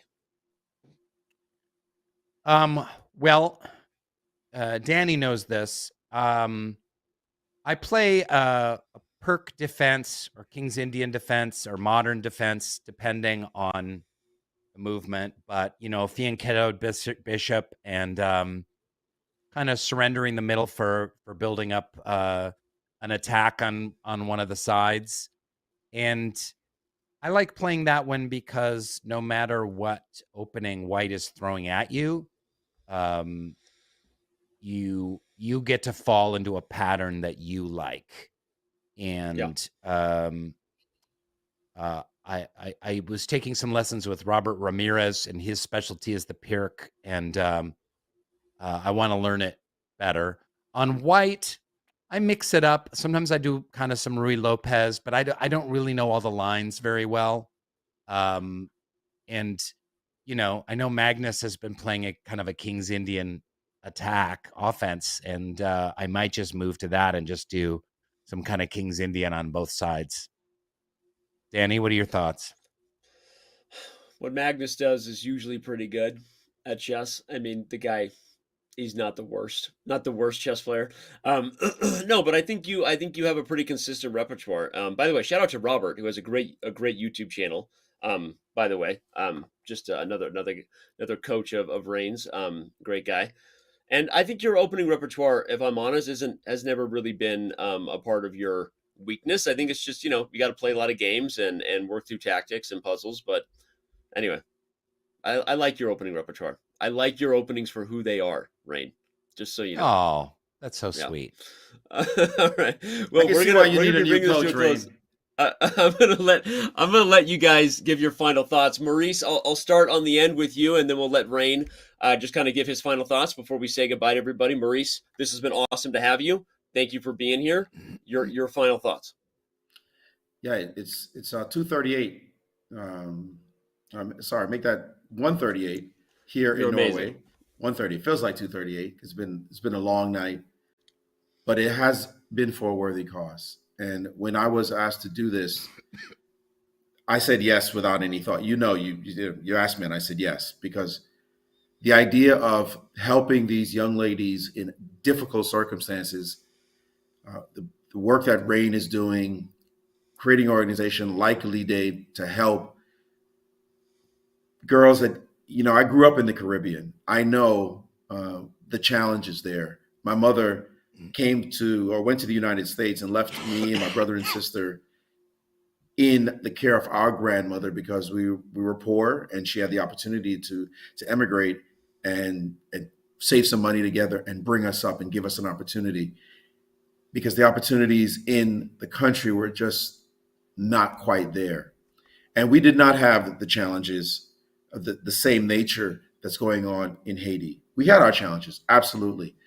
But the level that it is, the degree that it is in Haiti was not as bad where I grew up in Jamaica, or how we grew up in Jamaica. So to see, Rainn, you bravely going forth and making change, it seems like it's a small part of the world, but it's in small places that you make big differences. And I'm happy to see you doing it. I'm impressed, frankly, and I'm grateful that you have put your name, your spirit, your energy, and your love to make this impact. Keep doing great work, my friend. Just keep doing great work. It's a lasting legacy that you leave. It's much appreciated. And I did a small thing just coming here today. What I did is a drop in the bucket. What you're doing is the substantial work that changes lives. You're too kind, really, Maurice. And I just really want to say and thank you for the beautiful, glowing compliments, and I try and take them in. I am such a small part of Lidé Haiti. First of all, my wife, co-founder Holiday Reinhorn, she puts in hours and hours every week, lots of Zoom calls and budget meetings, lots of hiring meetings. Our staff on the ground work, easily 60-hour weeks, 70-hour weeks, reaching really difficult locations, teaching, training, teaching literacy, bringing kids to the hospital at 3 a.m, visiting families when kids are sick, counseling kids who have gone through trauma. We have an amazing staff. Sarette Regadon, our executive director, so many board members that put in their time. Like running a nonprofit like Lidé Haiti, it takes a village. It takes more than a village. It takes a small town to run something. I play a small part, and but really it's our Haitian staff of 80 on the ground working every day. And I just want to express my gratitude. Folks, you can still donate. Last minutes to donate. Would really appreciate even a $10, $20 donation. Goes a long way in Haiti. Maurice, thanks for staying up till 2 a.m. in Norway. My pleasure. The other side of the world to be a part of this. So grateful. Hope we get to work together again. Danny, you made all this happen. And chess.com, you guys do great work. And the whole chess.com community. And here's to more chess and empowerment for women and girls around the world. Thanks, everybody. Appreciate that, man. I'm gonna button up for us and keep it short. Super grateful for the opportunity, Rainn. This is amazing, and you don't have a chance to make an impact like this all the time. And so, on behalf of everybody here, and both grateful to the crew working super hard behind the scenes to make this happen, and also know that I'm speaking for all of them when I say that here's to the future. Here's to more. This is just the beginning. First time we've done something like this, like you said, and I'm not going to let us be less than 21,000. So hold on a second. I'm just going to donate another 100. You're going to do another fourth donation? We're going to do what? Is it your fourth donation? It is. Well, it is. It's just going to be another $100, and we're going to. I also really want to thank our development director and communications director, Sharona Schuster, and Matt Andrews, another employees. They worked with chess.com to make this whole thing happen. Big shout out to them. Could not have happened without their hard work. Thank you, Sharona. Right as I said that, Ian just donated another $100, another $20 from Anonymous. I just dropped 150. We're over $21,174.70. So we did it. We did an awesome thing here today, community, and to everybody who donated, thank you so much. Again, we are going to end the stream, so if there's any others coming in, remember you can go to the official website to Lidé Haiti. It's lidéhaiti.org. Remind that's one right. More time. lidéhaiti.org. LIDE Haiti.org. Make any direct donations there. They don't have to be on the bar. You can subscribe like our guy Andrew did. Thank you so much to that guy and the $6,000 he's and I just want to say, it goes without saying, but on behalf of myself and my wife, Holiday Reinhorn, we're going to match everything that we raised today. So we're going to put in another $21,000 to Lidé Haiti. Wow. And we're so grateful. So all in all, we're up to 42,000. How's that? I was going to say, then we did it. We crushed it. So forget that bar. We did it, everybody. We raised a ton of awesome money and awesome awareness for this. And I know that it's only the beginning. And thank you again to your team, Rainn. I'm glad you mentioned them, and to my team and to everyone who made this happen. So on that note, we're not going to belabor it. We're going to wish everyone the best. We just got another $200. Whoever did that, thank you. We're at touching 222 cents. Awesome. And again, love you all, chess community. Thanks for making an impact. Thanks for being a part of this. And we'll see you on a future show. This is normally where I say we'll see you next week for the champion. I usually sign up with some chess show, but I don't know our schedule. So we're just going to say thank you. Wish everybody a great day. Let Maurice get some sleep, and we will see you around on chess.com. Bye, everyone.